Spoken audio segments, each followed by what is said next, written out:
Hi everyone, welcome back to Radio Night Crime. Before you drift off, let me know in the comments where you're listening from. If you're enjoying the stories, don't forget to like and subscribe. Now let's relax and jump into tonight's case.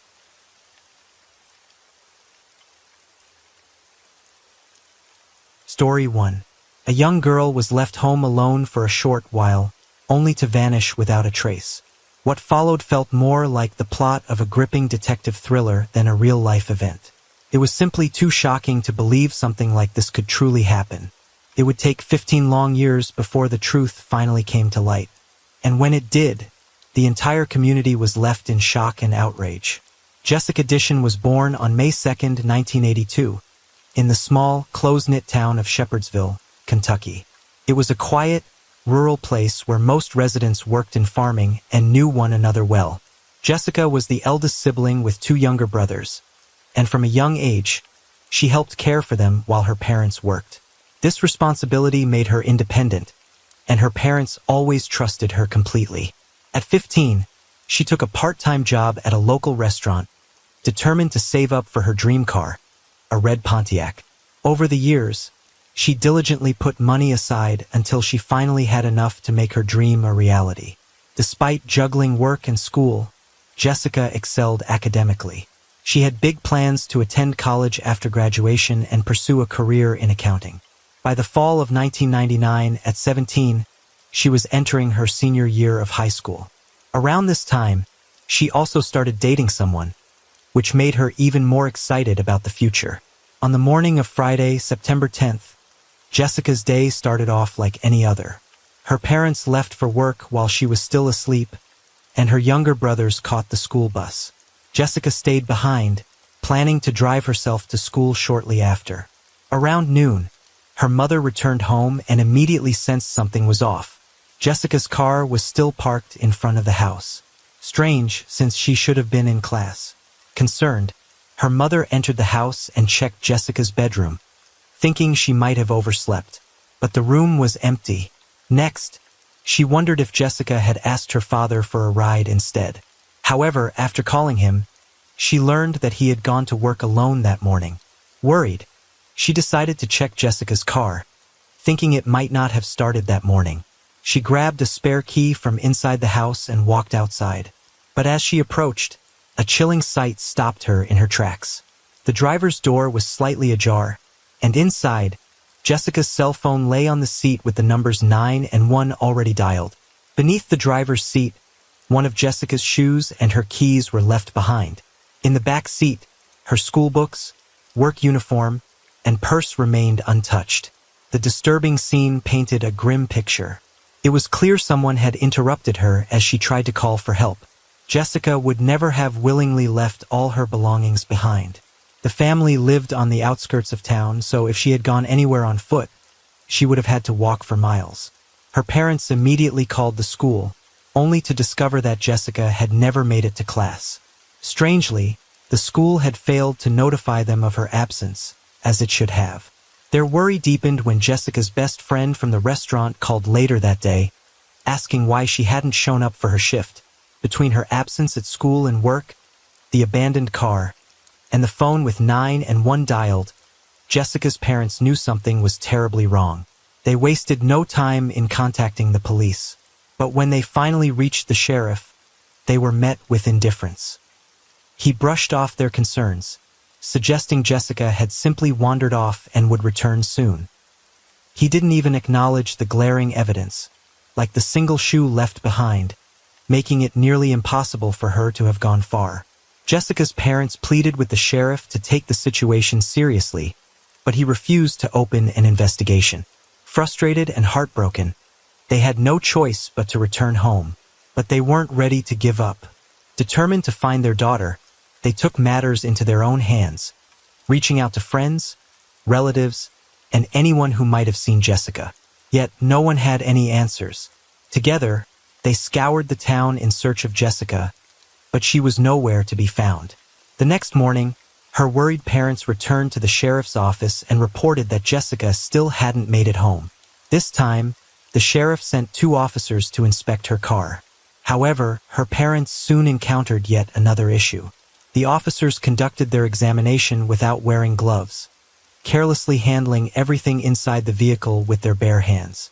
Worse still, they neglected to check Jessica's room, despite it being standard procedure. Feeling once again abandoned by law enforcement, Jessica's parents turned to the local media in desperate attempt to bring attention to their daughter's disappearance and highlight the police's apparent lack of concern. With the support of relatives and friends, they launched their own search efforts, distributing flyers that contained crucial information about Jessica. Leading the search were her father and his brother, Stanley, both of whom were familiar with the area. Fearing the worst, they decided to focus their search near a local river, an area notorious for attracting drug dealers and criminals due to its overgrown, secluded landscape. For hours, Jessica's family combed through the rough terrain near the river, but they found no sign of her. Then, the following morning, something deeply unsettling happened. While Jessica's parents were at home, their son was playing outside in the yard when he suddenly ran inside, visibly shaken. He claimed he had heard a cry for help, one that sounded just like Jessica's voice. Acting on instinct, Jessica's father grabbed his shotgun and rushed outside, determined to find the source of the cry. At that same moment, his brother pulled up to the house and immediately joined in the search. As they scanned the area, something caught their attention, a plume of smoke rising from a neighboring property. The land belonged to a 40-year-old man named David Brooks. As they got closer, they saw him burning something that looked eerily similar to clothing. The sight sent chills down their spines. Suspicious, Jessica's father approached Brooks and requested permission to search his property. Brooks, however, flatly refused and ordered them to leave. But that wasn't the only unsettling thing about him. Before Jessica's disappearance, her family had shared a relatively normal relationship with Brooks and his relatives. Yet, after she went missing, his behavior took a disturbing turn. He began driving past their house slowly and frequently, staring at them with an unsettling, almost taunting smile. Jessica's parents also started receiving eerie anonymous phone calls where the caller remained silent, breathing heavily on the other end. They suspected Brooks was behind it, but they couldn't understand why. After witnessing Brooks burning clothes on his property, Jessica's parents once again turned to the police, who had shown little interest in the case from the beginning. They urged the officers to search Brooks' property with cadaver dogs, and this time the police agreed. Using Jessica's clothing to pick up her scent, the dogs led investigators straight to Brooks' fire pit, but frustratingly, no solid evidence was found. However, the dogs also uncovered a pair of black gloves inside one of Brooks' sheds.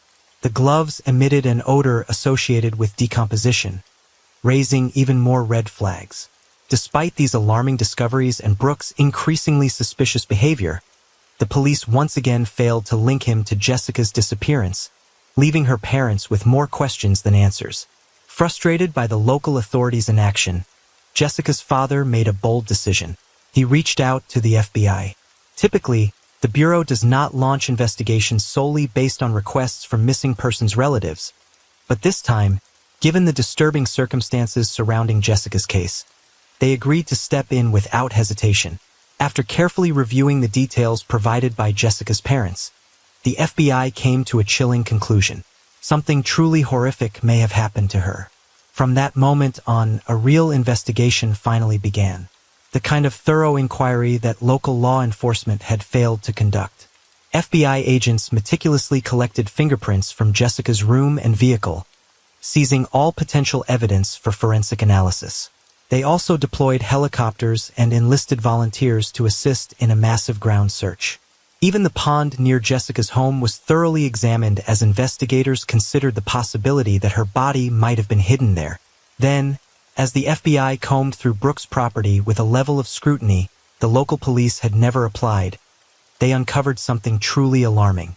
Inside one of the sheds, investigators uncovered a chilling piece of evidence. Printed photo of Jessica. This disturbing discovery made detectives almost certain that Brooks was involved in her disappearance.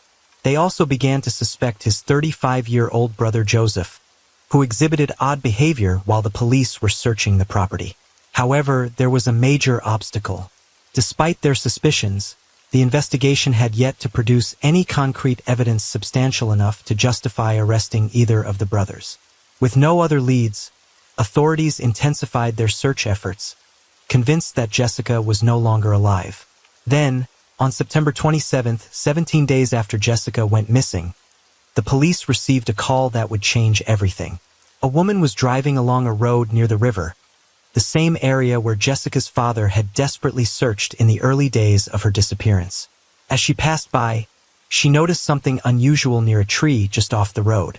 Curious, she decided to take a closer look.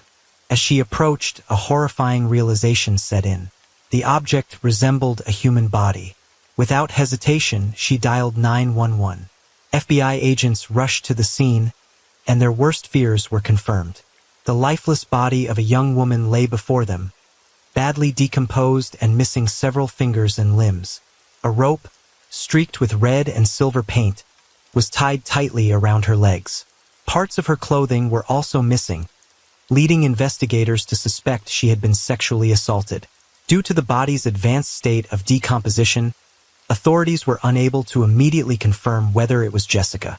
The police then visited her parents and asked for their help in identifying her remains.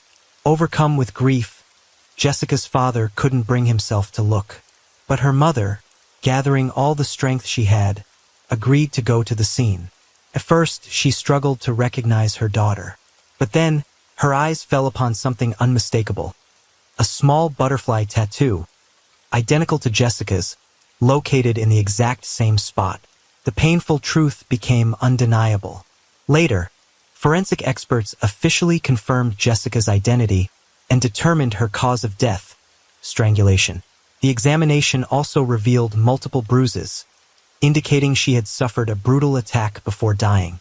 Even more disturbingly, medical experts concluded that her limbs and fingers had been removed post-mortem, meaning she had been alive when her ordeal began. Yet the most devastating revelation was still to come. Investigators discovered that Jessica had remained alive for approximately 3 days after she was abducted. This meant that if the police had acted sooner, they might have been able to save her. Instead, their inaction had sealed her fate. Following the grim discovery, the FBI decided to interrogate Brooks once more. This time, his story took a suspicious turn. During his initial interview, he had claimed he saw Jessica near her home on the morning she vanished. But now, he completely changed his statement, insisting that he hadn't seen her at all that day. His new version of events placed him at home, in bed with his wife that morning. However, when detectives questioned his wife separately, she contradicted his account. Sensing the pressure mounting, the FBI pushed further. They asked Brooks what he would do if his fingerprints were found on Jessica's body. His response sent chills down their spines. Although no such evidence had been discovered, Brooks hesitated and then made an alarming statement. If his fingerprints were found, he would have to confess to everything. Shortly after, he was subjected to a polygraph test and he failed. With suspicions at an all-time high, the FBI made a bold decision. Despite the lack of physical evidence, they arrested Brooks and proceeded with the trial. However, they knew the case would be an uphill battle. While the circumstantial evidence was overwhelming, it wasn't definitive. Without concrete proof directly linking Brooks to Jessica's murder, the odds of securing a guilty verdict remained uncertain.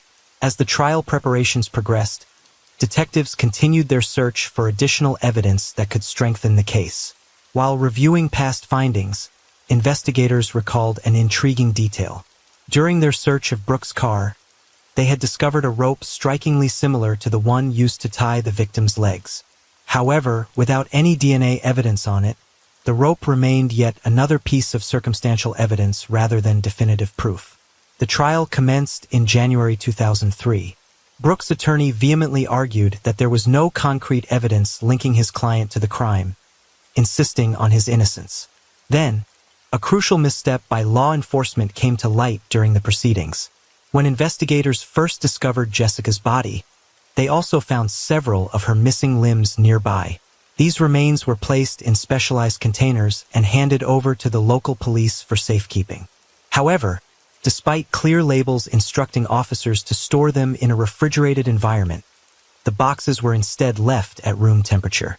As a result, the remains decomposed extensively, destroying any potential DNA traces that might have identified the killer. With no solid forensic evidence and only weak circumstantial links, the case against Brooks was far from airtight. Ultimately, the jury was unable to reach a unanimous verdict, and Brooks walked free. According to state law, he could only be charged again if new, undeniable evidence emerged. For Jessica's parents, the verdict was a crushing blow. In their minds, there was little doubt that Brooks was responsible for their daughter's murder. To make matters worse, they were haunted by the thought that if the police had taken the case more seriously from the start, Jessica might have been saved. Now, with no justice in sight, their last hope faded entirely. As years passed, Jessica's case remained unsolved, and eventually it was nearly forgotten. Then, in 2012, a new detective, Lynn Hunt, joined the local police department. Tasked with investigating cold cases, she soon turned her attention to the murder of Jessica Dishon. As she sifted through the case files, she was shocked by the sheer negligence of her predecessors. The records were riddled with errors, crucial conversations with key individuals were missing, and the handling of evidence was embarrassingly inadequate. It became clear that the case had been so poorly managed that Hunt had no choice but to start the investigation from scratch. Despite the fact that 13 years had already passed since Jessica's murder, her first step was to speak with Jessica's family. One of Jessica's brothers, now an adult living on his own, handed Hunt a box of his sister's belongings, items that had originally been in Jessica's car. He had kept them ever since the police had returned them to the family. Hunt was once again astounded by the lack of professionalism in the investigation. These items, which should have been preserved as evidence, had not been stored according to protocol. Now, after so many years, they were unlikely to yield any useful clues. Nevertheless, Hunt examined everything carefully, determined not to overlook a single detail. Then she came across something interesting, a copy of Brooks' medical evaluation. According to the report, his IQ was only 61, which is considered extremely low. This revelation raised serious questions about the way the police had handled his interrogation. Given his intellectual limitations, Brooks might not have fully understood many of the questions posed to him. His odd behavior, which had previously been considered suspicious, could very well have been a result of his cognitive impairment rather than guilt.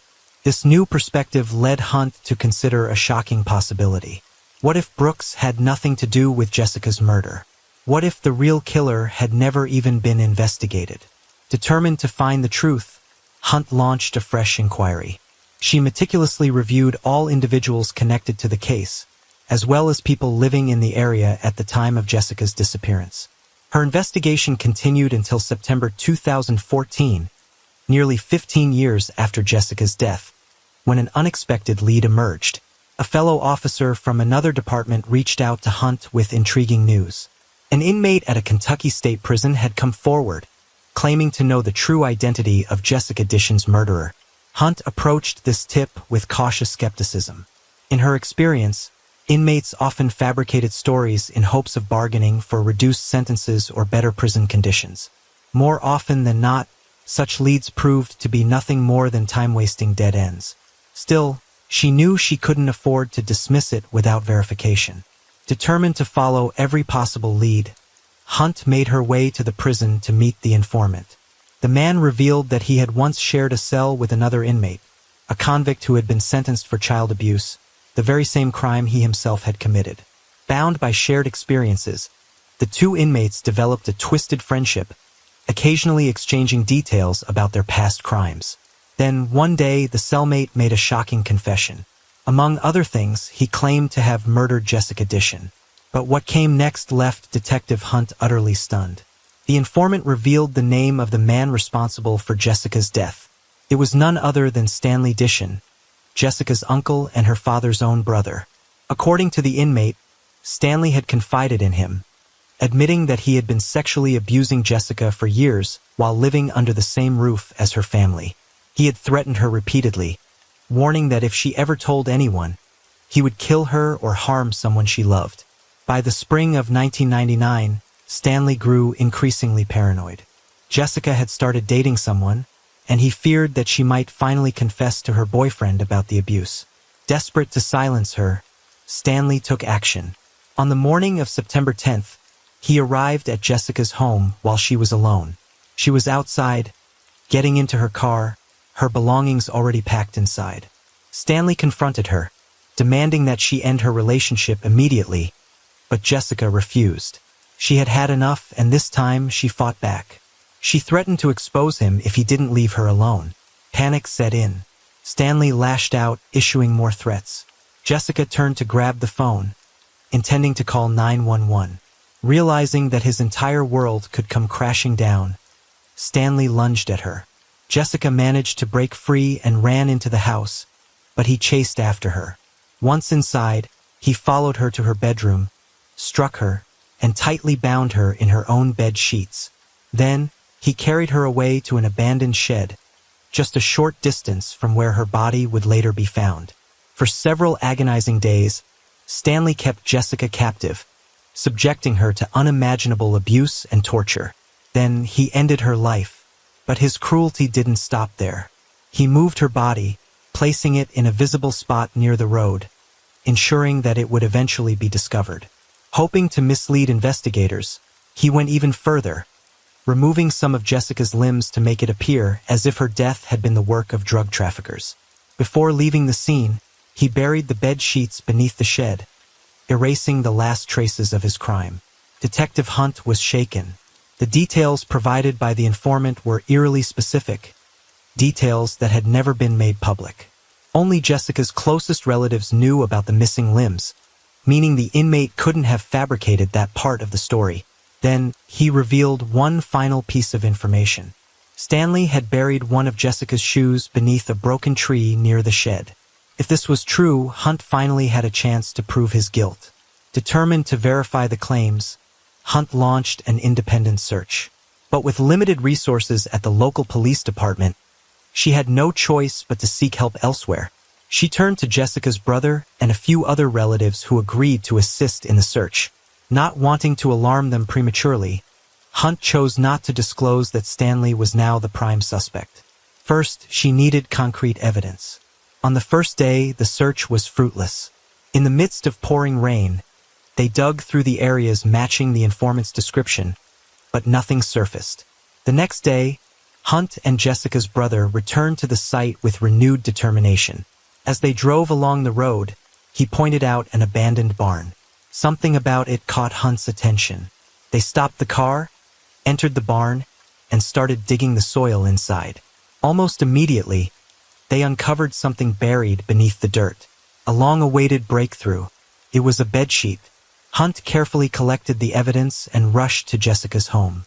Over the years, Jessica's parents had never changed a single thing in her bedroom. It remained frozen in time, exactly as it was on the day she disappeared. Thanks to this, Hunt was able to confirm a crucial detail. The bedsheet they had just found matched Jessica's bedding. It was missing from her bed, and the pattern was identical to the remaining linen. For the first time in 15 years, the truth was finally coming to light. Immediately after this breakthrough, Stanley was arrested and brought in for questioning. Though he refused to confess, he appeared visibly shaken during his conversation with detectives. Eventually, he was formally charged with murder, and the case moved to trial. Jessica's father struggled to comprehend the horrifying truth that his own brother had committed such an unspeakable crime against his daughter. At first, he was in complete denial, unable to accept the reality of the situation. But over time, he was forced to come to terms with it. Looking back, he recalled something that now seemed painfully suspicious. During the initial days of Jessica's disappearance, it had been Stanley who suggested searching near the river. But while they were out there, Stanley suddenly claimed to feel sick, and his brother had to drive him home. It turned out that this moment had occurred just a few hundred yards from the barn where Jessica had been hidden. This raised a chilling possibility. Stanley may have deliberately diverted the search efforts, ensuring that no one would find Jessica while she was still alive. As preparations for the trial continued, Detective Hunt delved deeper into Stanley's past, hoping to uncover additional evidence. She already knew that he had previously served time for assaulting another young girl within their family, but what she uncovered next was even more disturbing. Multiple women, each closely related to Stanley, came forward, revealing that he had sexually abused them when they were children. A clear pattern emerged. Stanley would approach his relatives, claiming to have nowhere to stay, and they would allow him to live with them temporarily. But once alone with their daughters, he took advantage of the situation, using threats to ensure their silence. After hearing these testimonies, investigators concluded that Stanley had been preying on young girls within his own family for 3 decades. Despite these revelations, Hunt knew that securing a conviction for Jessica's murder would be difficult. The case still lacked definitive forensic evidence. There were no fingerprints, no DNA, and nothing to physically tie Stanley to the crime. Determined to leave no stone unturned, she continued combing through old case files, searching for anything that might strengthen the prosecution's case. That's when she made another shocking discovery. In a box of forgotten records, Hunt came across a letter dated June 26, 2002. It had been written by a different informant, someone who, 12 years before, had told the police the same story that Hunt had just uncovered from the Kentucky prison inmate. By that time, Stanley was already serving a sentence for assaulting an underage relative. While in prison, he had confessed to his cellmate that he was the one who had murdered Jessica. The cellmate, who happened to be a police informant, sent a detailed letter to the department handling the case, outlining everything Stanley had told him. And what did the police do? Nothing. They ignored the letter, likely because they were still convinced that Brooks was the real culprit. Instead of investigating further, they dismissed the informant's claims, failing to consider any other suspects. Hunt was once again appalled by the negligence of her predecessors. If they had taken their job seriously, Jessica's case could have been solved back in 2002. But now, after all these years, all she could do was wait for the trial, hoping that Stanley would finally face the justice he had evaded for so long. The trial began in 2015. Despite overwhelming circumstantial evidence, Stanley insisted he was innocent. Seated in the courtroom, Jessica's parents could hardly bear to look at him. The man who had shared their family dinners, their holidays, their lives, was the same man who had destroyed everything. Their anger only deepened as he continued to deny the crime, refusing to give them even a shred of closure. Prosecutors knew that convicting Stanley of murder would be difficult. The case against him was largely circumstantial, with no direct physical evidence to secure a guilty verdict. There was also another complication. The women Stanley had assaulted as children would need to testify in court, recounting in painful detail the horrors they had endured. Given these challenges, the prosecution made a decision. They offered Stanley a plea deal. In exchange for his full confession to both Jessica's murder and the sexual assaults, they would drop the possibility of the death penalty. In the end, Stanley agreed. He pleaded guilty, but there was one condition. He wouldn't be required to reveal any further details about the crimes. Jessica's parents were devastated. After waiting for justice for nearly 15 years, they still didn't get the answers they so desperately sought. Why had he done it? What had really happened in those final moments? Stanley remained silent, offering them nothing. Under the terms of the plea deal, Stanley was sentenced to 20 years in prison, with the possibility of parole after 15 years. Given that he was already 56 at the time of sentencing, this meant that he could walk free at 71. After the trial, Jessica's father made a chilling promise.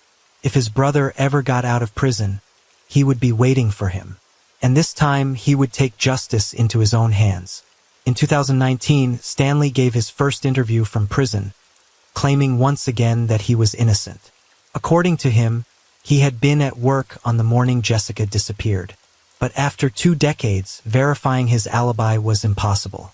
He also failed to explain how 2 unrelated informants, separated by more than a decade, had come forward with identical confessions from him, including details that only the true murderer would know, such as the location of the buried bedsheet. As for David Brooks, detectives never fully ruled out the possibility that he played a minor role in the crime. Brooks and Stanley knew each other, and it was entirely possible that Stanley had asked him to help dispose of Jessica's belongings. Given Brooks's low IQ, he may not have fully understood what was happening. Perhaps he had been the one to burn Jessica's clothes in the fire, or maybe Stanley had given him the gloves, contaminated with Jessica's scent, causing the cadaver dogs to alert. There was even a small possibility that Brooks had deliberately placed Jessica's photo in Stanley's shed, attempting to shift suspicion, but the full truth will likely never be known. Brooks passed away in 2021 due to heart complications, taking any remaining secrets to the grave. One final mystery remains, the haunting moment when, on the third day of Jessica's disappearance, her younger brother heard a cry for help outside. He was convinced it was his sister. To this day, no one knows the truth. Was Jessica still alive at that time, held captive in the barn just a few miles away? Perhaps the child had imagined it, his mind playing tricks on him under extreme stress. Or maybe it was someone else's voice that he mistook for Jessica's. Yet, there is one unsettling theory. We know that right after Jessica's father ran outside in response to the cry, Stanley pulled up to the house. He had been nearby. Could it be that Jessica had been in his car at that exact moment, bound, gagged, or unconscious? It seems unlikely, but in a case like this, where so much negligence and deception clouded the truth, anything is possible.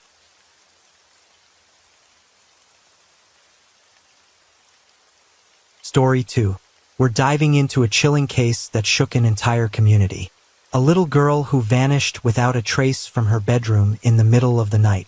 What started as a desperate search soon unraveled into a series of shocking revelations that no one saw coming. And when the truth finally came to light, it was more heartbreaking than anyone could have imagined. Rowan Ford was born on April 11, 1998, in San Diego, California. She had a childhood filled with love, but also challenges. Her parents divorced when she was young, and her mother, Colleen, moved her to the quiet town of Stella, Missouri. Life took another turn when Colleen met and married a man named David. With children from previous relationships and a new baby soon after their marriage, Rowan found herself in a large, blended family. She had 2 sisters and 2 brothers, and despite their differences, they shared a strong, unbreakable bond. Rowan was the kind of kid who loved the simple joys of childhood, riding her bike around town, splashing in the water on warm days, and sketching whenever she had the chance. She had a kind heart and a natural desire to help others. At Sunday school, she never hesitated to assist other kids when they struggled with their lessons. By November 2007, Rowan was 9 years old and in the 4th grade. Her mom worked night shifts at a local store, while her stepdad spent long hours working on a farm. As a result, Rowan was often left to take care of herself, which made her independent beyond her years. On the night of November 2nd, everything seemed normal. Rowan was home alone, as she often was. Her mom had left for work, and her stepdad hadn't returned yet. But by the next morning, everything changed. At around 9 a.m., Colleen arrived home from her shift, expecting to find Rowan still asleep. But when she checked her room, her daughter was gone. Panic set in immediately. She turned to David, demanding to know where Rowan was. His response was casual. He claimed Rowan had asked to sleep over at a friend's house, and he had let her go. He didn't ask which friend, didn't check in, didn't think twice. After all, it was a small town. What could go wrong? But Colleen's gut told her something wasn't right. She quickly checked, with all of Rowan's friends, knocking on doors, making calls, anything to find out where her daughter was. But no one had seen Rowan. She hadn't stayed at any of their houses. That's when fear truly took hold. Desperation fueled Colleen as she searched the small town herself, looking down every street, calling out Rowan's name. But there was no sign of her little girl. Frantic, she rushed back home and told David that Rowan was missing. She begged him to call the police. But instead of acting with urgency, David brushed off her fears, insisting that Rowan would come home soon. Hours passed, still no sign of Rowan. The fear in Colleen's chest turned to dread. She knew something was terribly wrong, so she made the call herself. 911. The local sheriff wasted no time. A search operation was launched immediately. The first step? Speaking to David, the last person who had seen Rowan before she disappeared. and what they would uncover in the days that followed was more horrifying than anyone could have imagined. David told investigators that on the evening Rowan disappeared, he had been working on the farm with his colleague, Christopher, when their mutual friend, Nathan, stopped by. The three of them decided to head back to David's place for drinks and a few rounds of pool. On the way, they stopped at a store, grabbed some alcohol, and spent the next few hours at David's house, unwinding. As the night wore on, Christopher asked Nathan to drive him home to his trailer in the neighboring town. The two convinced David to tag along, promising to keep the night going. Before leaving, David peeked into Rowan's room and saw her fast asleep. With that, he left with his friends. Once again, they stopped at a store for more alcohol before heading to Christopher's trailer, where the drinking continued for about an hour. Eventually, David decided to head back home and asked Nathan for a ride.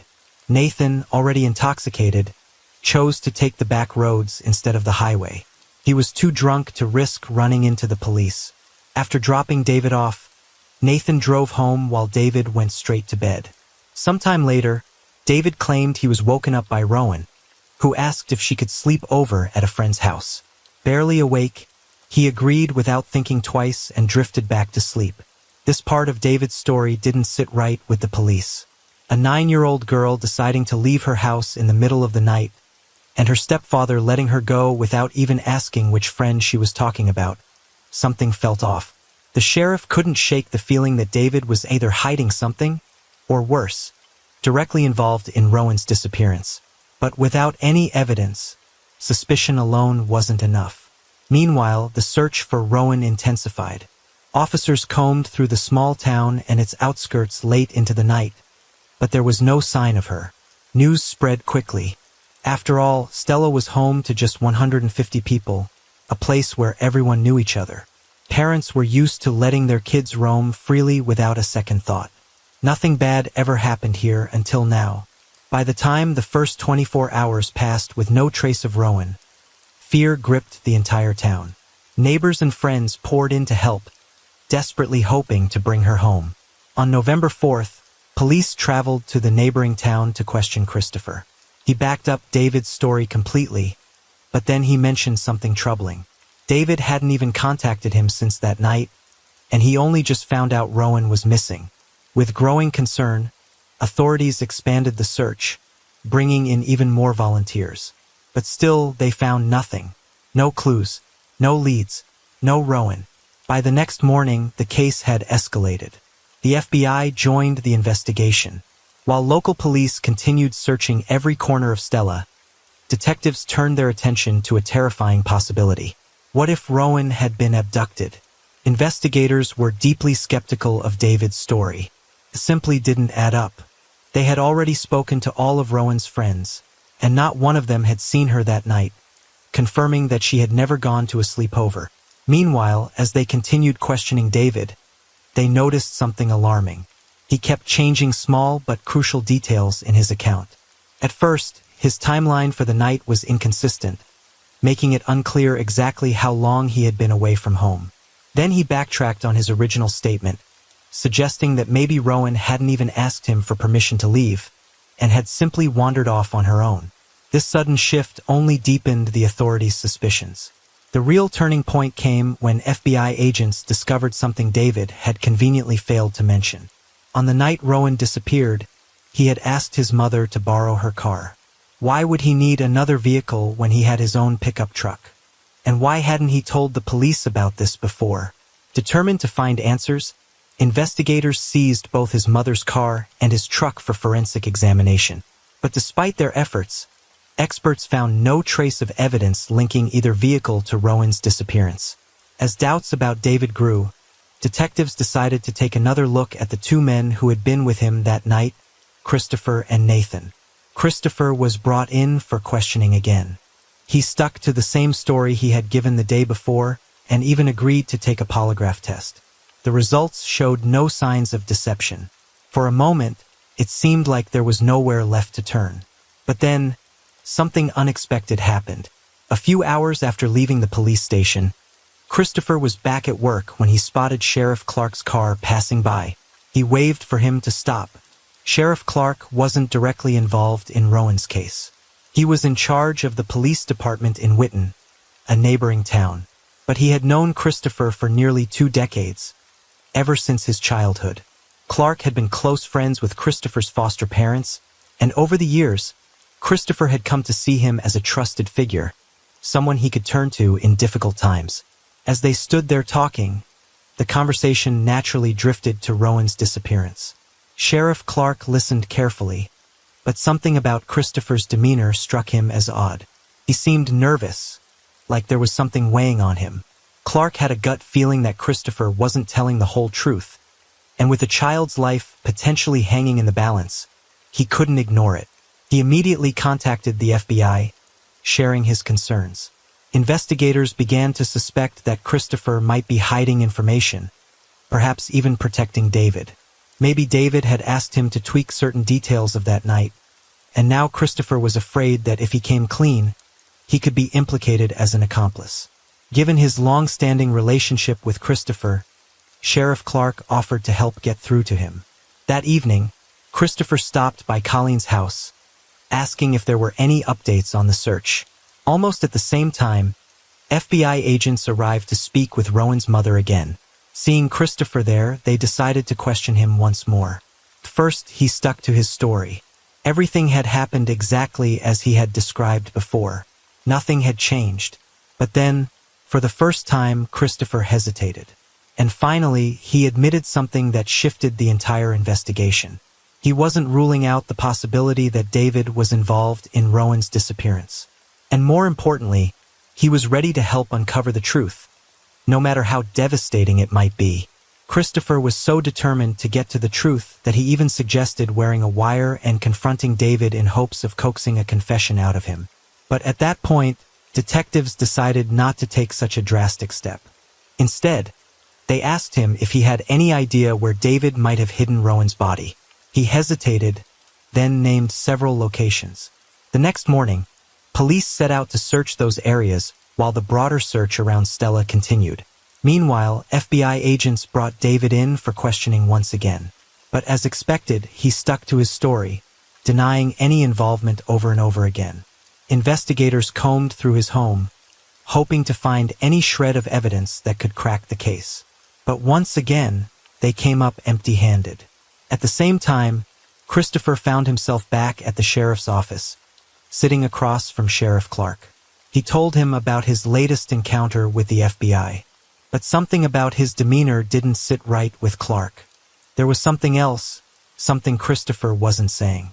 After their meeting, the sheriff immediately contacted the detectives. He was certain Christopher was still holding back crucial information, something that could finally link David to Rowan's disappearance. The FBI agreed.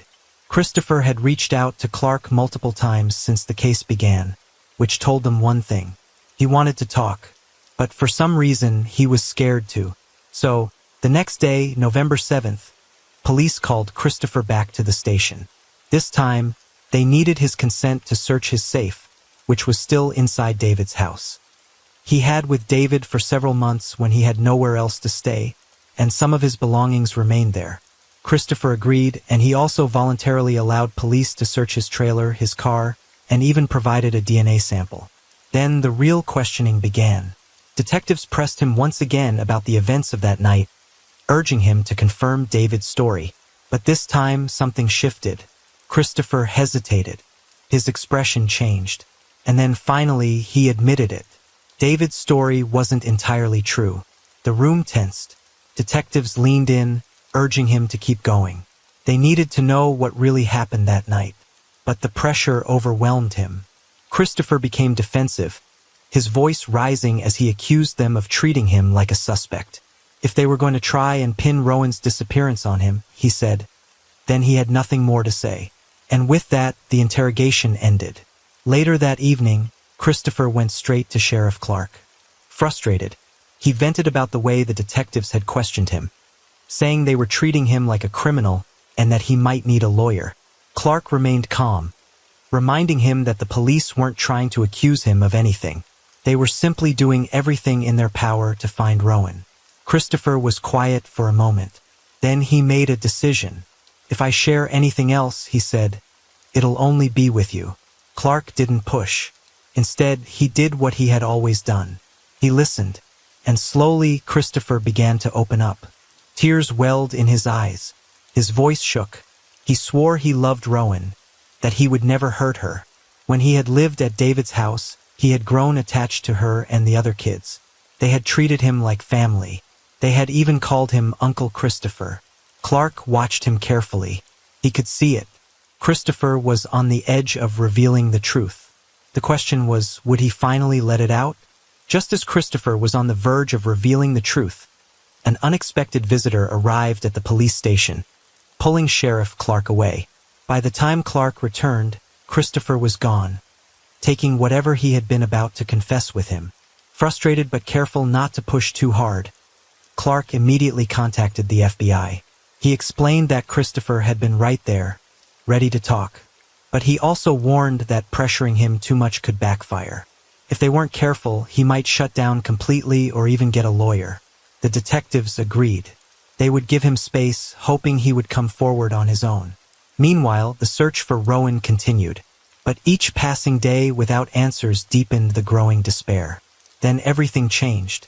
On November 9th, exactly 1 week after Rowan's disappearance, a search team combing through a remote area near Powell, about 10 miles from Stella, stumbled upon something chilling. A large pit in the ground. As they peered inside, they saw leaves and debris carefully arranged to conceal what lay beneath. Rowan's body. She was partially clothed, wearing only one sock with nothing below the waist. The medical examination confirmed the unthinkable. She had been sexually assaulted before being strangled to death. The discovery sent shockwaves through the entire investigation. FBI agents wasted no time. They reached out to Sheriff Clark, urging him to find Christopher now.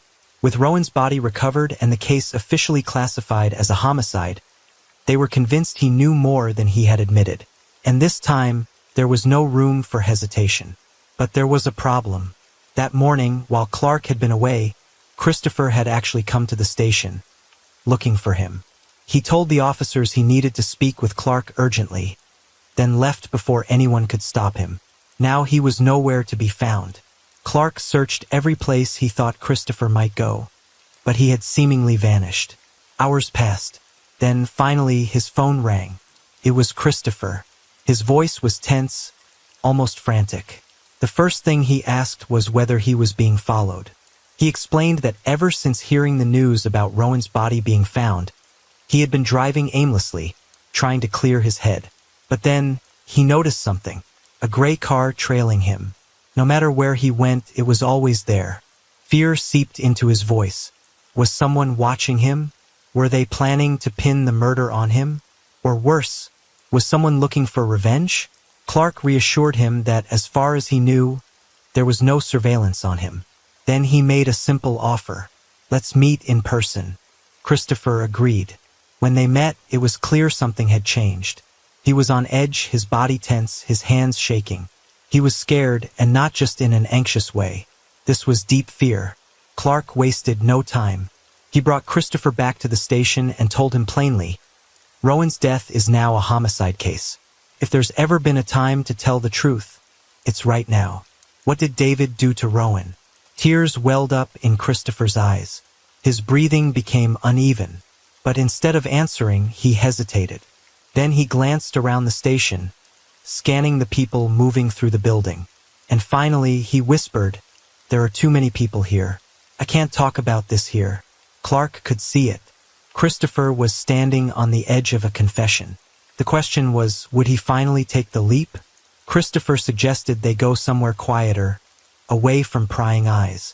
He mentioned a small bridge a few miles outside of town. Sheriff Clark agreed, and the two drove there in silence. As they stepped out of the car, Christopher did something unexpected. He raised his hands. "You should handcuff me," he said. Clark looked at him, startled. "That's not necessary," he replied. Christopher shook his head. "After I tell you what I did, you'll have to." And then he started talking. At first, his story sounded the same, the version he had repeated to the police many times. He, Nathan, and David had been drinking at his trailer. Later, David asked Nathan for a ride home, and they took the back roads to avoid the cops. But then Christopher took a deep breath and began telling the real story, one that sent a chill down Clark's spine. He confessed that he had been planning to assault Rowan.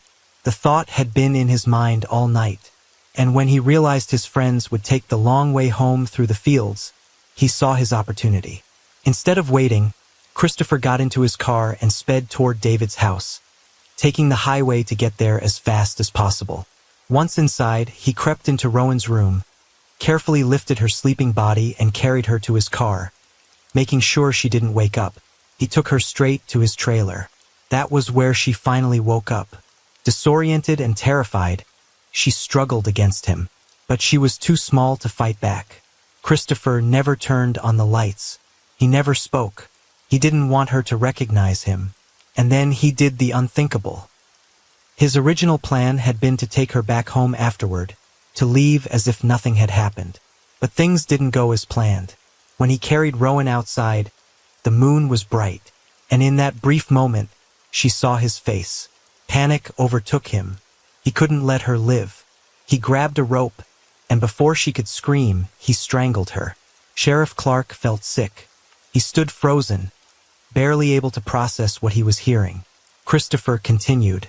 Once Rowan was dead, he put her body in his car and started driving aimlessly, trying to figure out what to do next. His first thought was to dump her off the very bridge where they now stood. But he hesitated.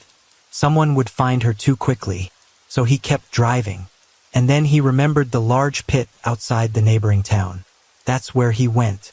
He tossed Rowan's body into the pit and tried to cover her with branches. But the hole was too deep, and everything he threw in just slid to the bottom. Defeated, he left her there and drove back to his trailer. That's when he noticed the blood. On his clothes, on his mattress. Evidence that needed to be destroyed. Rowan's pants, underwear, and the rope he used to kill her. All of it had to disappear. So he gathered everything, stuffed it into a large barrel, and planned to set it on fire. But then he realized something. A fire that size would be impossible to hide. Someone would see the flames, or worse, the smoke. So he dragged the barrel into the shed, shut the doors, and lit the fire inside. As Christopher finished his confession, Sheriff Clark was left speechless. For days, he had been convinced that David was the one responsible. He had thought Christopher was just holding back information, afraid of getting caught up in his friend's crime. But now the truth was staring him in the face. The man he had known for nearly 20 years. The man who had always respected him. The man with 3 children of his own was a monster. And Clark had just listened to him confess to a crime so unspeakable, so horrifying, that he barely recognized the person standing in front of him. Sheriff Clark had always thought Christopher was a decent man. But now, faced with the horrifying reality of who he truly was, the truth felt colder than ever. After Christopher finished his confession, he agreed to go to the station voluntarily. Clark didn't handcuff him. It wasn't until Christopher repeated his confession to the FBI that he was officially placed under arrest for murder. He even signed a voluntary consent form allowing investigators to search his trailer and car. Before being taken away, he muttered that he regretted everything, that he had cried like a baby the entire next day. But just when detectives thought they had uncovered the full truth, the case took yet another shocking turn. When they informed David that Christopher had confessed, they expected some kind of reaction. Maybe relief, maybe fear. What they didn't expect was for David to suddenly change his version of events. This time, his story was even darker. According to David, when he got home that night and saw that Rowan was missing, he immediately suspected Christopher had taken her. Instead of calling the police, he took his mother's car and drove straight to Christopher's trailer. What he saw inside made him freeze. Rowan was lying on the bed. Christopher was leaning over her. And instead of stopping him, instead of saving Rowan, David joined in. He claimed that after they both assaulted her, they decided she couldn't be allowed to live. Together, they strangled her and dumped her body. David insisted that his brain had shut off that night and that for days afterward, he couldn't even remember what had happened. Detectives, stunned by this revelation, rushed back to Christopher to confirm David's claims. But Christopher denied it. He stuck to his original story, saying David wasn't involved, that he alone had committed the crime. This contradiction left investigators baffled. Whose version was the truth? Forensic evidence provided some clarity. The medical exam confirmed Rowan had been strangled with a thin rope, just as Christopher had described. And during a search of his trailer, police found ashes in a barrel, evidence of the items he had burned. In his car, they discovered strands of hair that appeared to belong to Rowan. Despite the conflicting confessions, both men had admitted to serious crimes. There was no question. They were both going to be prosecuted. Christopher was charged with murder. David was arrested too, but his case was more complicated. If prosecutors pursued murder charges against him, it could create legal loopholes that might allow Christopher's conviction to be overturned. Worse yet, without solid DNA or physical evidence linking David to the murder, there was a real possibility he could walk free entirely. It was a gamble the prosecution couldn't afford to take. So they made a difficult decision. To ensure Christopher's death sentence remained intact, they lowered David's charges to child endangerment and obstruction of justice. David pleaded guilty. His punishment, 11 years in prison with a minimum of only 5 years before possible release. The sentence was met with outrage. If David had been involved in the murder, then his punishment was nothing short of an insult. But legally, there was no other way to guarantee a conviction. And with double jeopardy laws in place, it was unlikely he would ever be tried for Rowan's murder again. As for Christopher, he was sentenced to death in 2012, 5 years after the crime. He appealed the ruling, but all attempts were denied. He remains in prison awaiting execution. But as with many death row cases, years, sometimes decades, can pass before a sentence is carried out. There's a strong possibility that Christopher will never face execution at all, and will simply live out the rest of his life behind bars.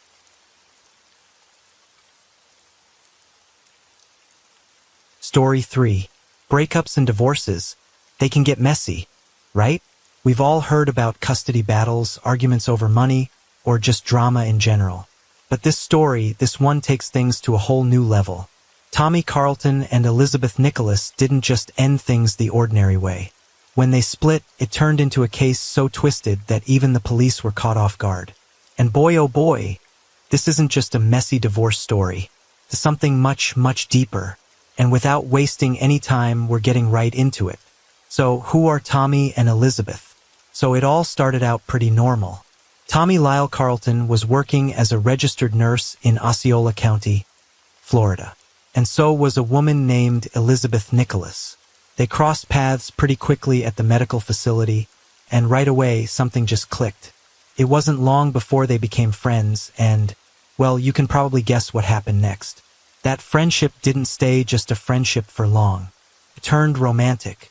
Barely a year had passed, and they were already walking down the aisle. Life was looking good. Everything seemed perfect. By 1998, they had a son, Eric, which should have been the cherry on top, right? But unfortunately, this was the beginning of the end. Out of nowhere, Tommy started pulling away from Elizabeth, and pretty soon, things went downhill. They found themselves stuck in the classic cycle, constant fighting, endless arguments and drama over things so small that a calm conversation could have fixed them. But instead, it just kept getting worse, and things escalated quickly, way faster than you'd expect. Just about 6 weeks after their baby was born, Elizabeth had to undergo gallbladder surgery. While she was recovering in the hospital, Tommy visited her. Not to check on her well-being or even argue, but to tell her that she needed to take care of Eric because he had other commitments. What commitments, you ask? The one standing right beside him. No, it wasn't a mistress or a meeting, but to everyone's shock, especially Elizabeth's, Tommy revealed that he was gay. This is happening just weeks after Eric's born, and while Elizabeth's still dealing with surgery recovery. It's safe to say she was completely blindsided, but it didn't matter. Tommy had discovered who he truly was, and over time, his attention was on spending time away with his new male partners. As for the marriage, it was deteriorating more and more. The verbal fights were now becoming physical. So, to no one's surprise, Elizabeth filed for divorce in 2000. The divorce went relatively smoothly, and they shared joint custody of Eric. Eric lived primarily with his mother. For a while, everything went well. Tommy was paying his child support, they shared custody, and things were fairly civil. Until Elizabeth moved on and started dating Jay Saltzman. And there was one person who was just not happy about it. None other than Tommy himself. He grew bitter and suddenly very concerned for his child's safety, claiming that this new relationship was putting Eric in danger. He insisted Eric was no longer safe. His response? He stopped making child support payments, and he held out long enough for his unpaid child support to pile up to $85,000. Elizabeth had finally had enough. The constant back and forth with Tommy over child support wasn't just exhausting, it was taking a toll. She filed to get the court involved, hoping a judge could set things straight. After a few hiccups in the process, she finally got a court date for May 14, 2009. But as soon as Tommy got wind of the hearing back in January, it was like he flipped a switch. Suddenly, he wasn't picking up her calls, didn't answer texts, and even cut off contact with Eric. It was as if he vanished from their lives. But their story was far from over, and they were about to cross paths in a way nobody saw coming. Tommy finds out about Elizabeth's death. Barely a week before the court date on Friday, May 8, 2009, Tommy had just met someone new and was going about his usual routine when his phone rang. It was the sheriff's department. Detective Irving Molina from the Osceola Sheriff's Department wanted him to come down to the station. So Tommy went in and met up with Detective Molina and his partner, Detective Brett Roller. Now, the news he was about to get would have been devastating for anyone with even a bit of sympathy. But for Tommy, well, let's just say his reaction was different. If you don't believe me, you'll see for yourself in just a second. So after going through the formalities, like his rights, the fact that the interview was being recorded, etc., Detective Molina dropped the news. Tommy's ex-wife, Elizabeth, was dead. They'd been informed by Elizabeth's boyfriend, Jay Saltzman, and were reaching out to him for information. Now, as you can see for yourself, Tommy's reaction wasn't exactly what you'd expect after finding out someone you once loved, married, and had a child with was gone. The detectives let him know this wasn't just any death. They were investigating it as a potential homicide, as her ex-husband Tommy was in a position to give them the much-needed information. From the start, he seemed more interested in trashing Elizabeth's boyfriend. He went off about how rude the guy was to him, like that's what he really wanted the detectives to focus on. And let me tell you, Tommy had his whole narrative ready. He painted Elizabeth as the who kept him away from his son, claimed she wouldn't let him see Eric, setting the whole stage against her. He then opened up about their relationship, but there was zero affection in his words. He didn't have a single kind thing to say about her. And then he starts saying Elizabeth made promises she never kept. According to Tommy, she told him that if he bought a house for Eric, he'd get more time with him. But she supposedly went back on her word, taking Eric on a Disney trip and never letting him come back. He claimed she was doing everything possible to keep Eric away from him, even drugging their son to make him sleepy during visits. Tommy called her a compulsive liar and accused her of making false claims about him, including accusations of assault that he swore were totally untrue. And that's not even all. Tommy went as far as saying that Eric had confided in a friend that Elizabeth's boyfriend, Jay, was abusing him too. He then admitted that he'd deliberately stopped paying child support, hoping it would lead to a court hearing where he could expose Elizabeth's so-called lies and hypocrisy. But despite all this concern he claimed to have, he said he didn't even know where Elizabeth lived anymore, just that he thought she'd moved in with her boyfriend. No contact with Eric, no updates on Elizabeth, nothing. He was simply clueless. Then the detectives shifted their questions, asking him to take them through his entire day. Tommy spelled it out, each patient he'd visited, where he was supposed to be, and the timing. He mentioned chatting with his neighbor Mindy, which he said made him run late. When he got to his next appointment, the patient wasn't home, so he just went back to his place. Later, he stopped by Walmart to pick up some flowers for his last patient. But right as he was about to check out, Detective Molina called him in, and he headed to the station. The detectives probed a bit more, asking what he thought of Elizabeth as a person. That's when they dropped the bomb that they were actually investigating her death as a homicide. But if you were expecting a reaction, well, Tommy had nothing. It was almost as if he was desperately grasping for any chance to make her look bad. He said Elizabeth had a knack for making people angry, and she was someone who just didn't care much about anyone's feelings. And then, just as casually, he told them he hated her. Or so he says, nothing to do with it, just stick around for a minute and you'll find out how he had everything to do with it. The detectives then switched things up again, asking if he had any friends. Tommy just shrugged and said he mainly spent time with his patients. The truth comes out. Now, if you haven't figured it out yet, the person behind this whole mess was none other than Tommy himself. For all his confidence in staying out of suspicion, he didn't realize just how deep he was in. And whatever you think got him caught. Trust me, it's so much worse than that. But let's not spoil it just yet. Back to the investigation. The detectives moved from questioning to confrontation. They dropped a photo of Elizabeth after she'd been shot, right in front of him. Tommy's reaction? Just blank. No shock. No sadness. No anything. All he cared to ask was, where's Eric? Is he safe? And guess who just walked in? You're about to find out. That was the look of a man who just realized the hitman he hired to kill his ex-wife was actually an undercover cop. Tommy's whole world flipped in that moment because standing right in front of him was James Wood, who he thought was Billy, the guy he'd paid $1,500 to take out Elizabeth. Yeah, James was an undercover agent the whole time, and Tommy had no idea he'd been set up. Detectives Roller and Molina then laid it all out for him. They told Tommy they'd actually been watching him for over 2 weeks. And why, you ask? I mean, aren't we all wondering?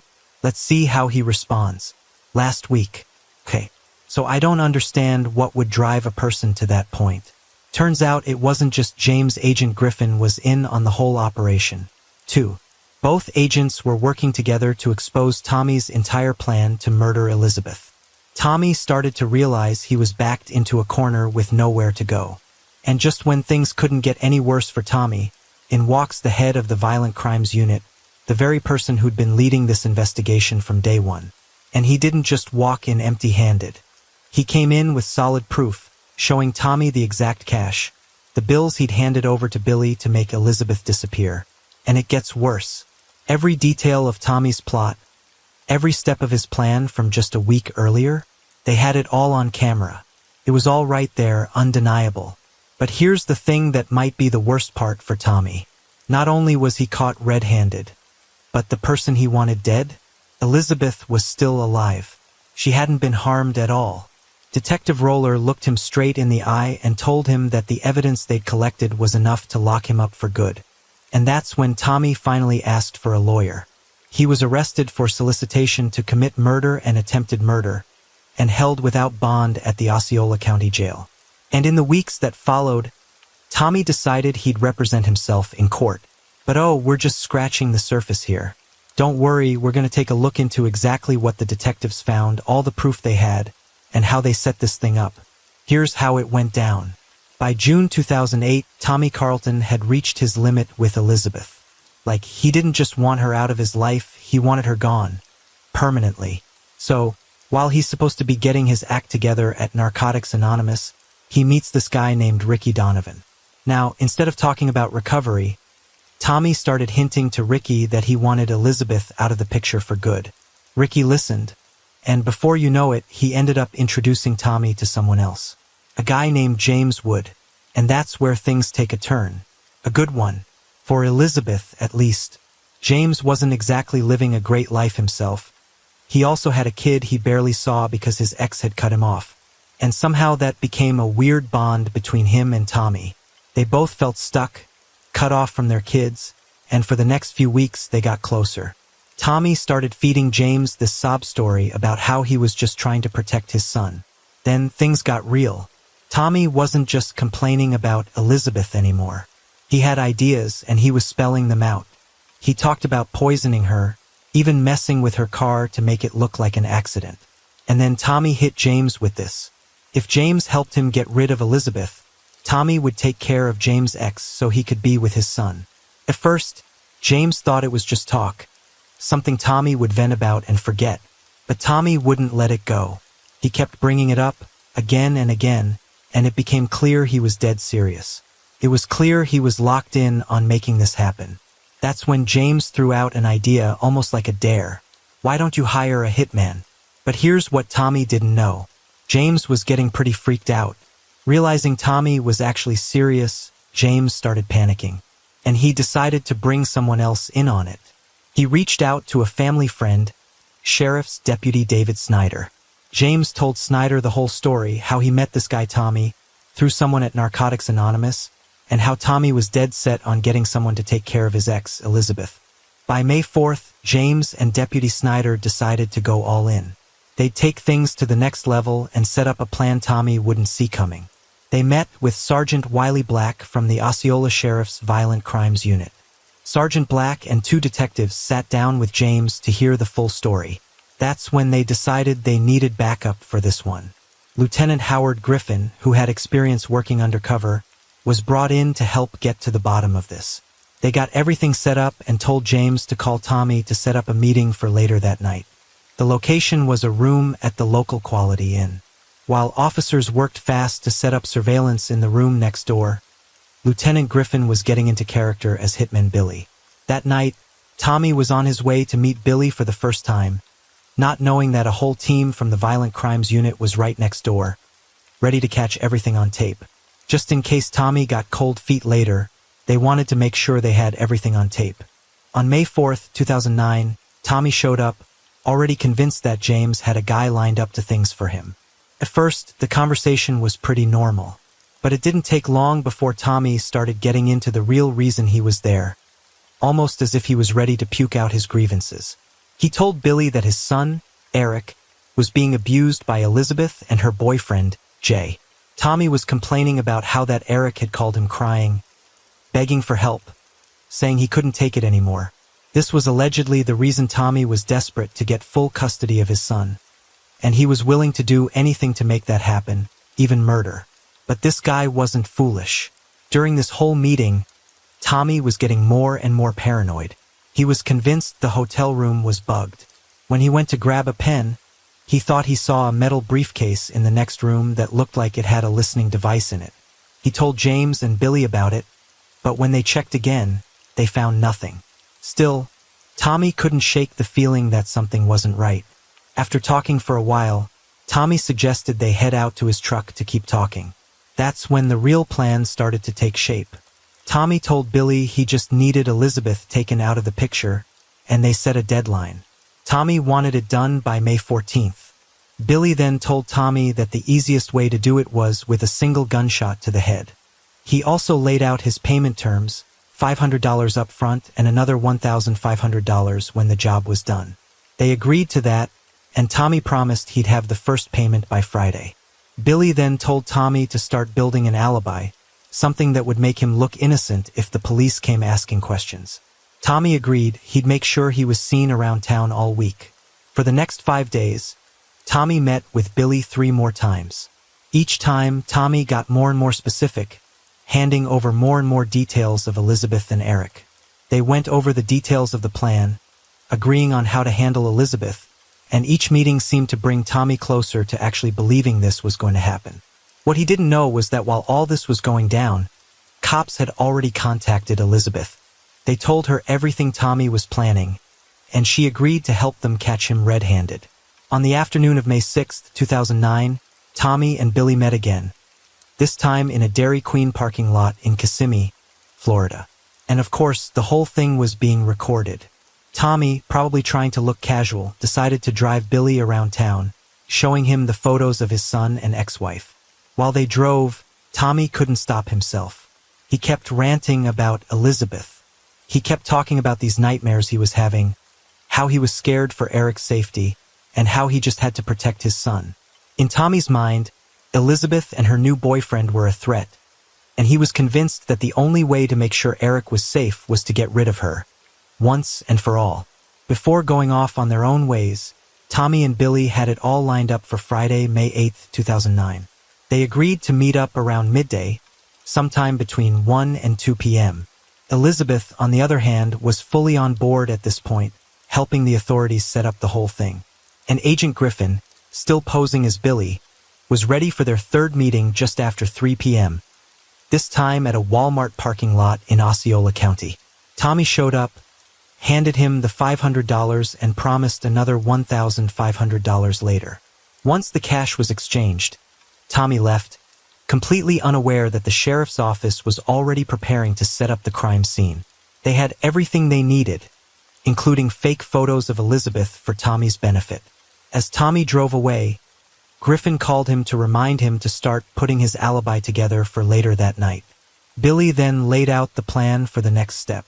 He told Tommy that he was heading to Elizabeth's house now, but Tommy had to wait for a call so he could create the perfect alibi. Tommy continued going about his day as usual, visiting patients and setting up for drips. But as the hours passed, he got a call from Billy. Billy wanted to make sure Tommy was caught on camera, so Tommy agreed to go along with it. Shortly after, Billy called again, and this time he had news.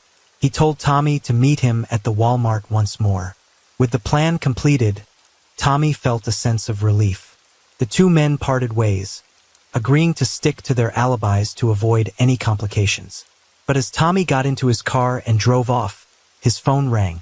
It was Detective Irving Molina from the Osceola Sheriff's Department, and you know exactly what happened after that. So that leads to the most important part, the trial.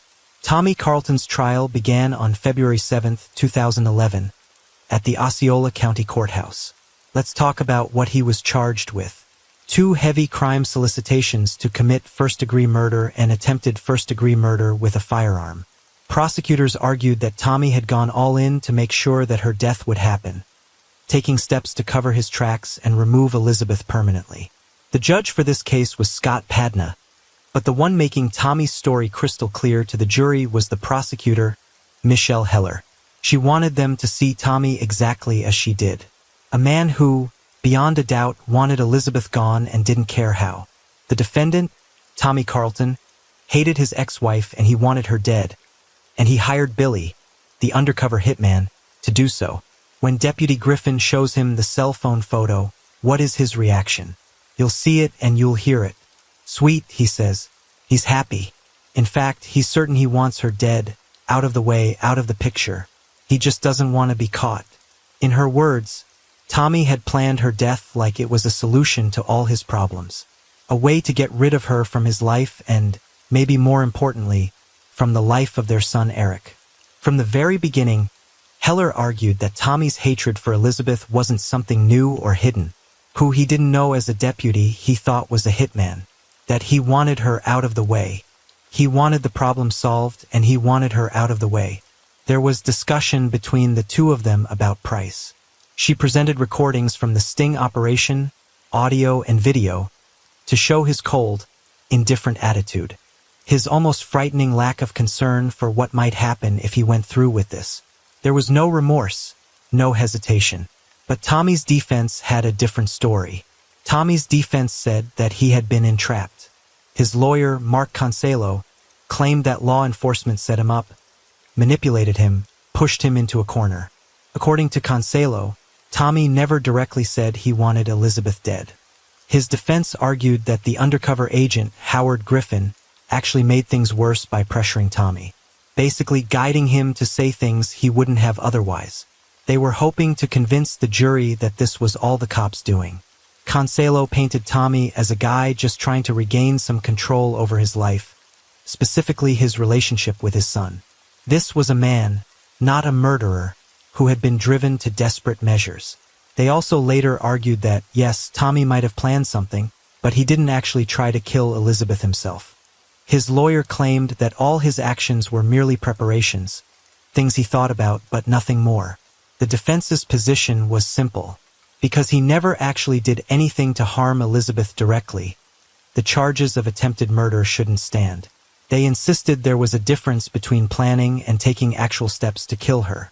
Now this is where things get a bit questionable. You see, the legal standard for attempted murder requires more than just thinking about it or planning it. You have to take some pretty substantial steps toward the act itself. So, the big question was, were Tommy's actions enough to be considered substantial? Was the fact that he hired the undercover cop, gave him details, and even set up an alibi enough to prove that he wasn't just talking? The defense argued Tommy hadn't crossed that line into action. To them, he had only ever planned. Nothing more. No direct actions taken. But Heller wasn't buying it. She argued that Tommy didn't just think about this. He was trying to make it happen. Hiring someone, paying them, setting up an alibi. These weren't just thoughts. These were actual overt acts. Clear steps toward committing the crime.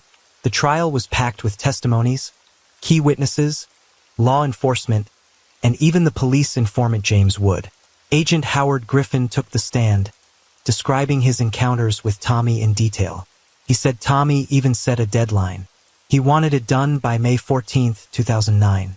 Griffin described a conversation where Tommy seemed almost casual, saying he wanted Elizabeth gone. And when he spoke about getting rid of her, he didn't stammer or hesitate.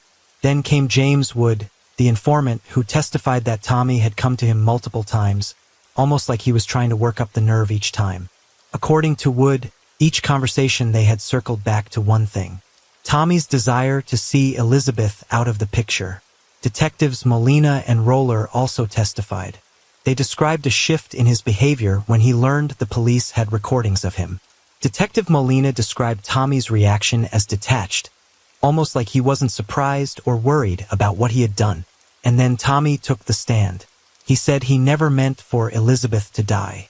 According to him, he thought Agent Griffin would only intimidate her and her boyfriend, nothing more. He claimed that the phrase taken out of the way meant he wanted Elizabeth to stop interfering with his time with Eric. And as for James Wood, Tommy suggested that Wood was lying, twisting the story to get back at him over some past grudge. Tommy also mentioned a hearing problem, saying he hadn't fully understood what Agent Griffin said during their meetings, that he was confused. He tried to paint himself as a victim of miscommunication and misunderstanding. Finally, the trial reached its end. Both sides gave their closing arguments. The prosecution urged the jury to think about the evidence, the tapes, Tommy's own words, the witness testimonies. The defense stuck to their entrapment argument, telling the jury that Tommy had been manipulated, that he never actually planned to go through with murder. After hours of deliberation, the jury returned with their decision. Tommy Carlton was found guilty on both counts: solicitation to commit first-degree murder and attempted first-degree murder. They believed the evidence showed he had been ready to go to any lengths to rid himself of Elizabeth. During the sentencing on April 8, 2011, Elizabeth took the stand again, this time for a victim impact statement. She described the toll Tommy's actions had taken on her and Eric. She talked about the man she'd once known, a man who was unrecognizable to her now. The judge sentenced Tommy to 22 years in prison and ordered him to have no contact with Elizabeth. Eric chose not to stay in touch with his father. Tommy tried to appeal, but it didn't work out. The court's decision was clear. Tommy Carlton had done more than just ask someone to make his problems disappear. He had taken clear steps to make that a reality. The 5th District Court stood by this ruling even after Tommy's legal team pointed to a similar case, Arias versus State, where defendants' actions were deemed preparatory. They argued Tommy's actions weren't enough for an attempted murder charge. But the court explained that while Arias involved only talk, Carlton's actions were different. He had hired a hitman, given him all the necessary information, paid him, and set up an alibi. They concluded Tommy's steps went beyond words, entering the territory of real attempted crime. The court rejected his appeals, making it clear: when you hire a hitman, provide all the details and set up an alibi. It's not just talk, it's intent to kill.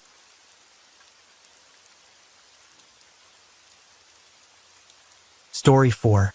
We're traveling back to early 1980s Hong Kong, a time when a chilling case gripped the city with fear. The perpetrator, who preyed on young women during rainy nights, earned the terrifying nickname, the Rainy Night Butcher. Who were his victims? And what horrifying crimes did he commit? Let's rewind to February 12, 1982, a day that began like any other, but would soon uncover a nightmare. It was a Friday morning, and a sanitation worker was out on his regular route along the Shing Mun River in Hong Kong's Sha Tin district. His job was simple: clearing debris from the river to keep construction work on the riverbank running smoothly. But as he approached the Lek Yuen Bridge, something unusual caught his eye. A strange object floating in the water. Curiosity got the better of him, and he moved closer to investigate. What he pulled from the water made his blood run cold. A decaying human head. Overwhelmed by shock, he almost passed out before rushing ashore to alert the police. When the authorities arrived, they examined the grisly discovery. The victim's head had curly hair, which appeared to have been freshly permed, 3 false teeth, and golden round earrings in both ears. Despite these clues, the head had been in the water for so long that it was severely swollen, making facial identification impossible. The investigation quickly escalated. About 650 feet away from where the head was found, police retrieved a yellow plastic bag. Inside, they uncovered a human leg. Over the next 4 days, searches of the nearby waterways revealed more remains. An upper torso and an arm. A key breakthrough came from a distinctive tattoo on the arm. It depicted a sword piercing through a heart with a bird perched beside it. Tattoos on women were rare at the time, and this unique detail became the police's most valuable clue. Hoping for a lead, they publicized the tattoo, urging anyone with information to come forward. Their efforts paid off. A middle-aged man and a young man came to the police station, identifying themselves as the victim's father and husband. The father confirmed that his daughter had false teeth and a tattoo of a swallow and a heart on her right arm. Tragically, this confirmed the victim's identity. 22-year-old Chan Fenglan. Chan, a nightclub worker from Shasui, was married and the mother of 2 young daughters. She had been missing for 10 days before her remains were discovered. But as investigators dug deeper into her personal life, troubling details emerged. Chan and her husband were reportedly having marital problems. While working at the nightclub, she had attracted the attention of a man nicknamed 4 Eyes, who was infatuated with her. He had even urged her to leave her husband to be with him. When Chan's husband learned about this, he confronted 4 Eyes in what must have been a heated exchange. This led investigators to suspect jealousy as a possible motive. However, Chan's husband was quickly ruled out. His alibi was solid. Police then turned their attention to 4 Eyes, but no incriminating evidence was found linking him to the crime. Another lead surfaced when investigators discovered that Chan had previously worked at a different bar, where she had borrowed 500 Hong Kong dollars. Unfortunately, this clue also hit a dead end, leaving the case shrouded in mystery. The investigation soon turned its focus to a taxi stand on Kimberley Road, the last place Chan Fenglan was seen before she vanished. According to her colleagues, on the night of February 3rd, Chan had become heavily intoxicated and was clearly not in a stable state. Concerned, some of her co-workers helped her into a taxi and watched as it drove off into the rainy night. That was the last time anyone saw her alive. Chan's husband confirmed she never made it home that night. Desperate for answers, police tried to track down the taxi, but none of her co-workers had noted the license plate number. Given the sheer number of taxis in the area, this lead quickly turned cold. Over the following months, fear spread like wildfire as more women began disappearing under eerily similar circumstances. Each disappearance occurred on a rainy night, plunging the community into panic. In one particularly chilling incident, a woman reportedly leapt out of a moving taxi, terrified for her life as she recalled the ongoing string of disappearances. Despite extensive efforts, the investigation remained at a frustrating standstill until mid-August, when a startling tip came in that changed everything. The police received a phone call from an employee at a photo processing shop. The worker explained that while developing a set of photos for a customer, he noticed something deeply disturbing. The images appeared to show human body parts. Alarmed, he immediately contacted the authorities. Police rushed to the shop and began piecing together the details. The photos hadn't been taken by the shop, but had been brought in by a customer who claimed his own equipment wasn't working. An employee named Zhang revealed that this wasn't the first time the same customer had brought in photos. The man reportedly claimed to work as a mortuary photographer, responsible for taking pictures of cadavers and their body parts. To avoid alarming the other staff, Zhang had usually handled these unsettling photos himself. However, on the day in question, Zhang wasn't in the shop, so another employee processed the images and they were horrified by what they saw. When the police examined the photos, they made a shocking discovery. Forensic experts determined that the body parts in the images were far too fresh to be from preserved cadavers. The estimated time of death was no more than 3 hours before the photos were taken. This contradicted the customer's claims, as mortuary bodies used for educational purposes are typically preserved for much longer and would have already shown visible signs of rigor mortis. This revelation marked a critical turning point in the case, drawing the police closer to uncovering the truth behind the Rainy Night Butcher. However, the bodies in the photos told a different story. They hadn't yet reached the advanced stages of decomposition, and the dismemberment showed clear signs of inexperience. The cuts were rough and imprecise, indicating that whoever was responsible had no medical training and didn't use surgical tools. This ruled out any possibility of the photos being connected to medical education. Forensic experts examined the photos closely and confirmed they weren't reproductions of prints. They had been taken directly of the bodies. In one of the images, they spotted something small but crucial, a reflective droplet of water in the upper right corner. When magnified, the droplet revealed a partial reflection of a girl's face. Her features closely matched those of Leung Wai-sum, a 17-year-old girl who had gone missing a month earlier. With this breakthrough, the customer who brought in the photos became a prime suspect. Unfortunately, Zhang, the employee who had handled the transaction, could only give a vague description of the man. He didn't know the suspect's name or where he lived. The police had no choice but to wait for the man to return to collect his photos. To avoid tipping him off, they devised a discreet ambush plan. Undercover officers disguised themselves as shop employees, customers, and even street vendors near the photo shop, quietly monitoring the area. To prepare further, they mixed unrelated photos in with the suspects, waiting for him to identify the ones he had brought in. On August 17th at 6 p.m., their patience paid off.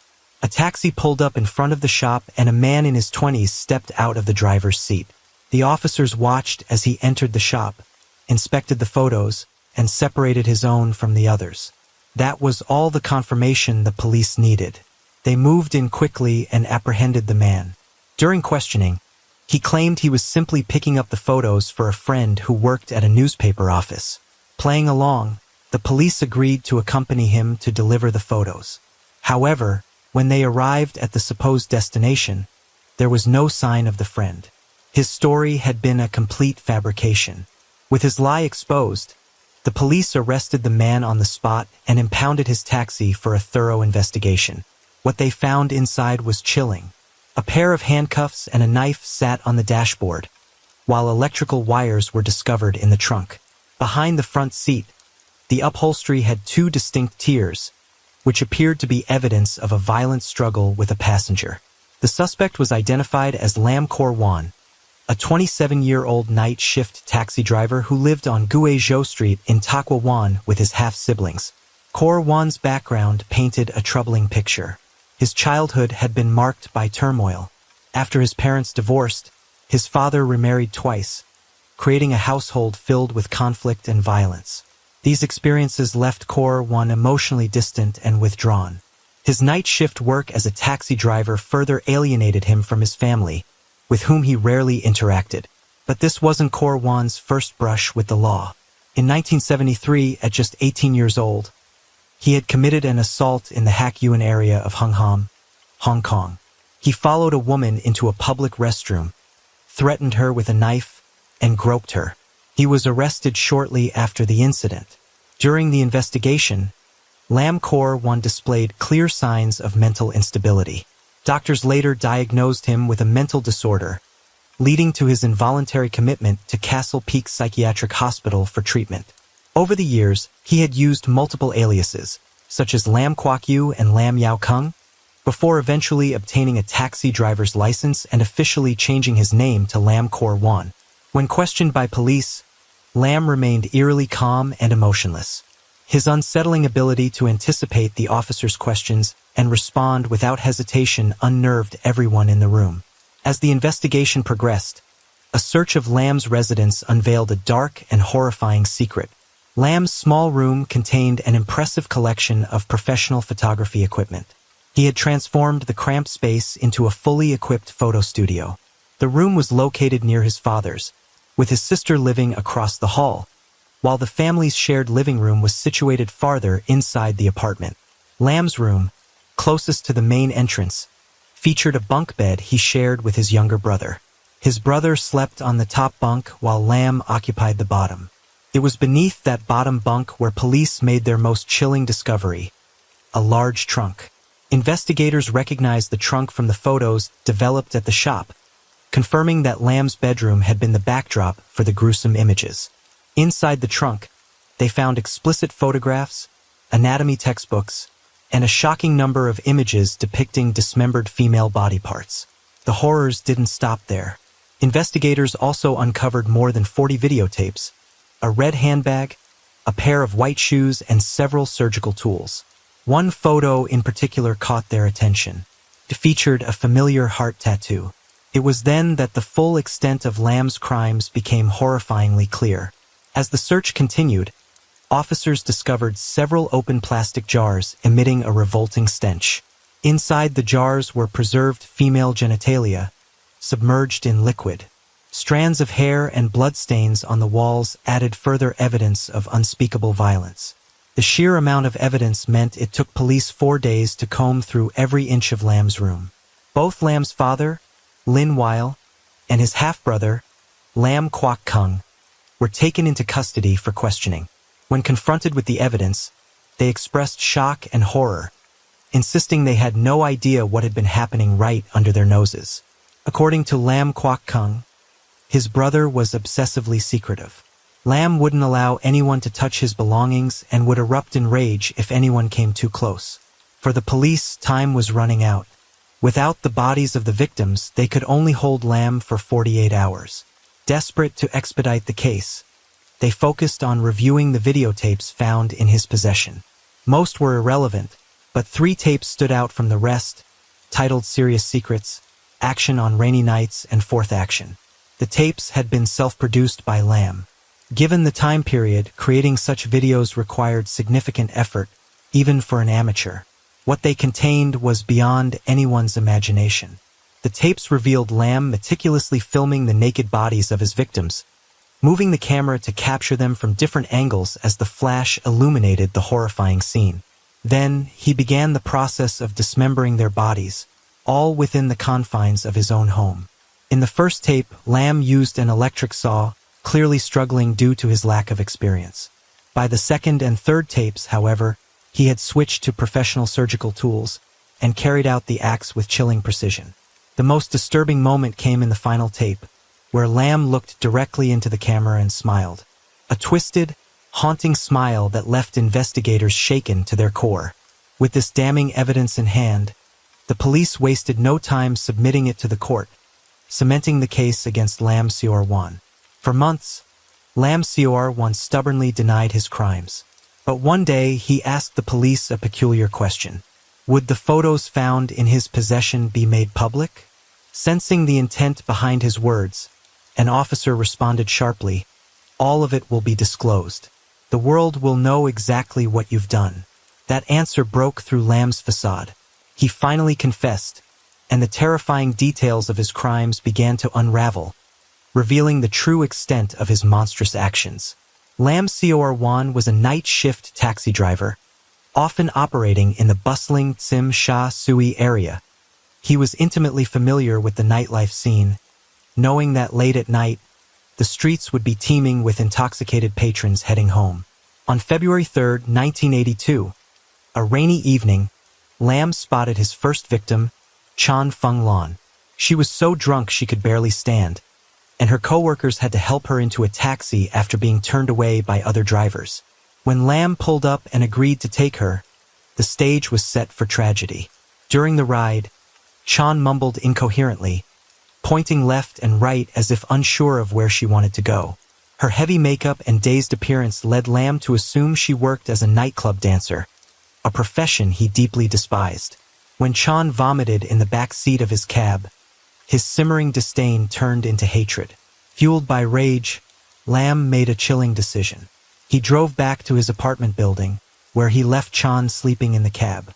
Once inside, he retrieved an electrical cord and returned to the car, where he strangled her. The streets were empty, the rain masking any sound, and no one witnessed the crime. After killing her, Lamb placed her body in a bag from his trunk and carried it upstairs to his apartment. He hid the corpse under the sofa in the family's shared living room and calmly went to bed, planning his next steps. The following day, after his family had left the house, Lamb carried out the grim plan he'd been formulating. Obsessed with the female body, he retrieved his photography equipment and meticulously photographed Chan's lifeless form, taping over her eyes to avoid the sensation of being watched. Then, using an electric saw, he dismembered her body into 7 parts, wrapping each piece in newspaper. Lamb loaded the remains into his car and drove aimlessly, searching for a place to dispose of them. He eventually dumped them in a dense hillside area near Fau Tan. But nature had other plans. Heavy rains in the following days washed the body parts into the Xingmen River, where a sanitation worker discovered them. When Lamb learned of the discovery, he realized he needed to refine his methods. Determined to perfect his gruesome craft, Lamb purchased anatomy textbooks and spent 3 months studying dissection techniques. During this time, he kept a low profile, quietly going about his work as a taxi driver, while secretly preparing to strike again. His next victim was 31-year-old Chan Huan Kit, a nightclub cashier whom he encountered on May 29th. This time, Lamb threatened her with a knife, restrained her with handcuffs, and strangled her with the same electrical cord. But now, Lamb applied the surgical knowledge he had studied. He dismembered Chan Huan Kit with precision, even removing her genitalia and preserving them in alcohol. The rest of her body was wrapped in newspaper and discarded on the slopes of Tai Hing. By now, Lamb had evolved into a methodical killer. Each act revealed not only his growing expertise, but also his complete lack of remorse. On June 17th, he targeted his third victim, 29-year-old nightclub waitress Liang Sa-wan. This time, he escalated further, opening her abdomen and even consuming parts of her body. But Lamb's fourth victim would prove to be different. 17-year-old high school student Liang Yseum was different from Lam Kor Wan's previous victims, who were all connected to nightlife work. She had no apparent ties to them.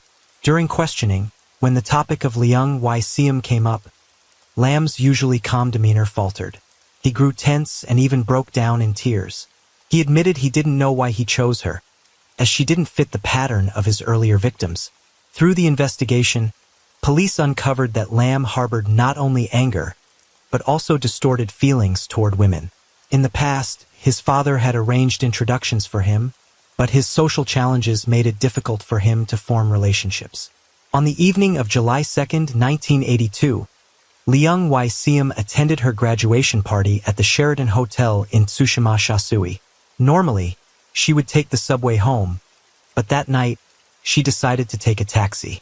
Lamb, as he often did, observed his passenger carefully. He noticed that she was modestly dressed, appeared calm, and wasn't under the influence of alcohol. During the ride, they struck up a conversation about school, family, religion, and spirituality. Lamb later admitted he felt a sense of connection with her and had no intention of causing harm. However, when Liang Yseum fell asleep in the back seat, likely from exhaustion, Lamb's impulses overwhelmed him. He used a cord to harm her fatally. Unlike his previous actions, he later admitted to inappropriate behavior, which he described as an act he had never committed before. Based on his confession, Lamb marked the location of her remains on a map and guided police to the site. A search involving over 140 officers uncovered 2 intact bodies inside bags. While the remains were largely unharmed externally, investigators noted troubling damage to specific areas. Police suspected there were more victims, potentially up to 15, based on photographs found in Lamb's possession and markings on a calendar in his home, which they believed corresponded to his actions. However, without further evidence to identify the victims or locate their remains, authorities could only formally charge him with 4 counts. Lam Kor Wan was arrested in mid-August 1982, but it took police over 6 months to gather enough evidence for trial. During this time, his family urged him to confess. Lam insisted that his crimes were his own and unrelated to his family. However, the complexity of the case initially led police to suspect his younger brother, Lam Kwok Koo, of being involved. Both brothers were charged, and Lam was sent to Co Lam's psychiatric center for evaluation. Eventually, due to insufficient evidence, charges against his brother were dropped. On March 3, 1983, 6 months after his arrest, Lam's trial began at the Hong Kong Supreme Court. The case presented overwhelming evidence, including 696 rolls of film, 1,500 negatives, and nearly 1,900 photographs. The trial attracted massive public attention, with large crowds gathering outside the courthouse every day. Inside the courtroom, the defense and prosecution debated fiercely. Lam's lawyer argued that he suffered from severe mental illness, experiencing delusions that impaired his ability to distinguish right from wrong. The prosecution, however, maintained that his actions were deliberate and calculated. 5 psychiatrists were called to testify, but their opinions were divided. 2 believed that Lam was mentally unfit and lacked full control over his actions, while 3 asserted that he was fully aware of his choices and capable of understanding the consequences. After 3.5 hours of deliberation, the jury returned a unanimous verdict. Lam Kwok Wan was convicted of 4 counts of murder and sentenced to death. His father remarked that his son deserved the punishment and should not appeal. However, Hong Kong had not carried out the death penalty in years, and Lam's sentence was commuted to life imprisonment. In prison, Lam was held in solitary confinement. He spent most of his time reading newspapers and books, and his behavior was reportedly cooperative. Despite this, unsettling rumors surrounded him. One story involved a staff member delivering food who claimed Lam handed him a matchbox containing the parts of an insect that had been meticulously arranged and glued together. Others whispered about supernatural occurrences, with prison guards reportedly seeing ghostly figures resembling his victims. On rainy nights, Lam was said to cry out as though haunted, unsettling everyone nearby. Throughout his imprisonment, Lam's family never visited him. Occasionally, rumors of his potential release surfaced, but they were always disproven. A police officer involved in the case once remarked, "If Lam were ever freed, I'd never let my family take a taxi again." Today, more than 45 years later, Lam Kwok Wan remains incarcerated, undergoing rehabilitation. His chilling story as the Rainy Night Butcher continues to live on as one of Hong Kong's most disturbing urban legends.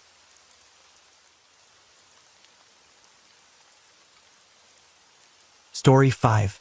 2 young girls pedaled to the park on their bikes and vanished without a trace, setting off a chain of events that felt ripped straight from the pages of a gripping detective novel. From the start, this story unfolded like a mystery too bizarre to believe, with twists and turns that only deepened the enigma. In the end, all the scattered pieces would come together in a single shocking revelation. Laura Hobbs was born on September 25, 1996 in Texas. She was the eldest in her family, and in time her parents welcomed 3 sons. However, their marriage soon fell apart, and Laura's mom moved the children to the quiet town of Zion, Illinois. Laura quickly fell in love with Zion. Her maternal grandparents lived there, and she effortlessly made friends. Nestled along the shores of Lake Michigan, the town offered plenty of opportunities for Laura to spend time outdoors with her family, and she particularly loved visiting the lake. In the spring of 2005, when Laura was 8 years old, her father decided to reconnect with his children. Leaving Texas behind, he moved to Zion to be closer to them. On May 8th, Mother's Day, the family spent the day flying kites by the lake. It was a joyful outing filled with laughter and the warmth of togetherness. Later that afternoon, Laura asked to go for a bike ride with her best friend, 9-year-old Crystal. The two were inseparable, classmates, neighbors, and partners in all kinds of childhood adventures. Ever since Laura had moved to Zion, Crystal had been her closest companion. Whether playing outside, biking around the neighborhood, or sneaking conversations through Laura's bedroom window, the girls were always together. That day, they planned a quick trip to the park, just a few hundred yards from their homes. It was a familiar spot where they often played, and their parents felt reassured by how well the girls knew the area. Besides, Zion was a peaceful town where serious crimes were almost unheard of. The girls left around 3 p.m., promising to be home for dinner. But as the hours passed, their absence began to stir unease. By 7 p.m., when Laura and Crystal still hadn't returned, their worried parents set out for the park to bring them back. But when they arrived, the girls were nowhere to be found. What began as a carefree day of celebration would soon descend into a chilling mystery that would haunt the town of Zion. They walked the bike path, calling out for Laura and Crystal, but the only response was an unsettling silence. Soon, relatives, neighbors, and friends joined the frantic search. The group combed through the park and wandered the nearby streets, clinging to hope that the girls might appear. Hours passed, and as the sky darkened, unease turned into fear. By 9 p.m., with no sign of their daughters, the parents faced the grim possibility that something terrible had happened. They called the police, who immediately launched a large-scale search. Officers brought in search dogs, contacted volunteer organizations, and enlisted dozens of locals to help. News of the girls' disappearance quickly spread, and more residents joined the search effort. The focus remained on the park, the last place the girls said they were heading. Interviews with children along the route confirmed that Laura and Crystal had passed by, briefly chatting and mentioning their destination. Meanwhile, police canvassed the neighborhood, knocking on doors and distributing flyers, desperately seeking clues. Yet, as the hours stretched into the night, it became clear this wasn't a simple case of two girls getting lost. Something far darker had unfolded. By midnight, the entire town was searching, but there were no signs of Laura or Crystal, not a single clue. The search continued into the early morning, with volunteers pushing through exhaustion. Around 4:30 a.m., the police temporarily halted their efforts, but Laura's father and grandfather refused to give up. Determined, they headed back to the park and decided to split up to cover more ground. Just as the first rays of dawn lit the sky, a chilling cry pierced the stillness. Laura's grandfather ran toward the sound, finding Laura's father in shock, standing near a gruesome discovery. The lifeless bodies of Laura and Crystal lay hidden in thick undergrowth, just off the bike path. The scene was horrifying. Both girls were covered in injuries, surrounded by blood. Laura's father instantly knew they were gone. He called the police, who arrived promptly.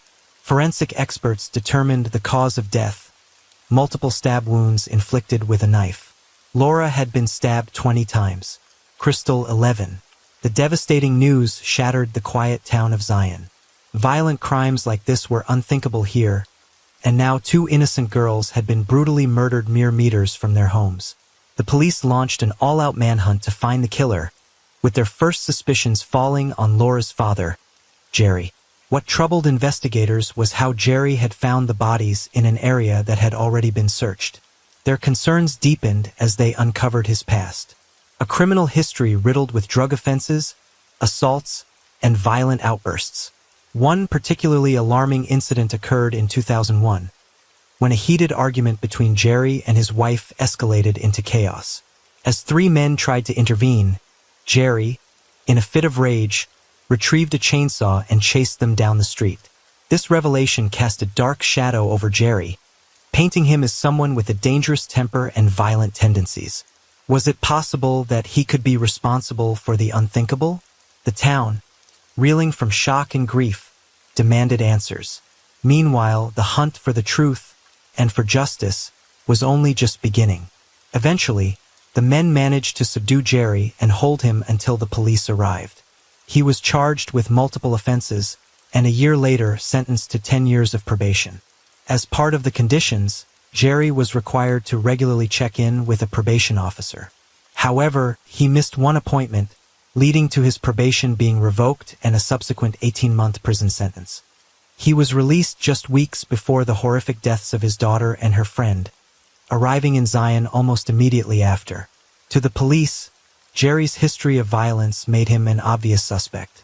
However, there was no concrete evidence linking him to the crime, nor was there a clear motive. Still, they brought him in for questioning, and Jerry willingly complied.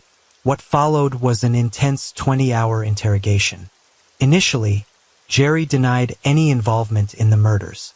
He explained that he and his wife became worried when Laura didn't return home, and that he had gone out to search for her. He claimed he discovered the girls' bodies and immediately alerted the authorities. But under the relentless pressure of questioning, Jerry's story began to change. Eventually, he broke down and confessed.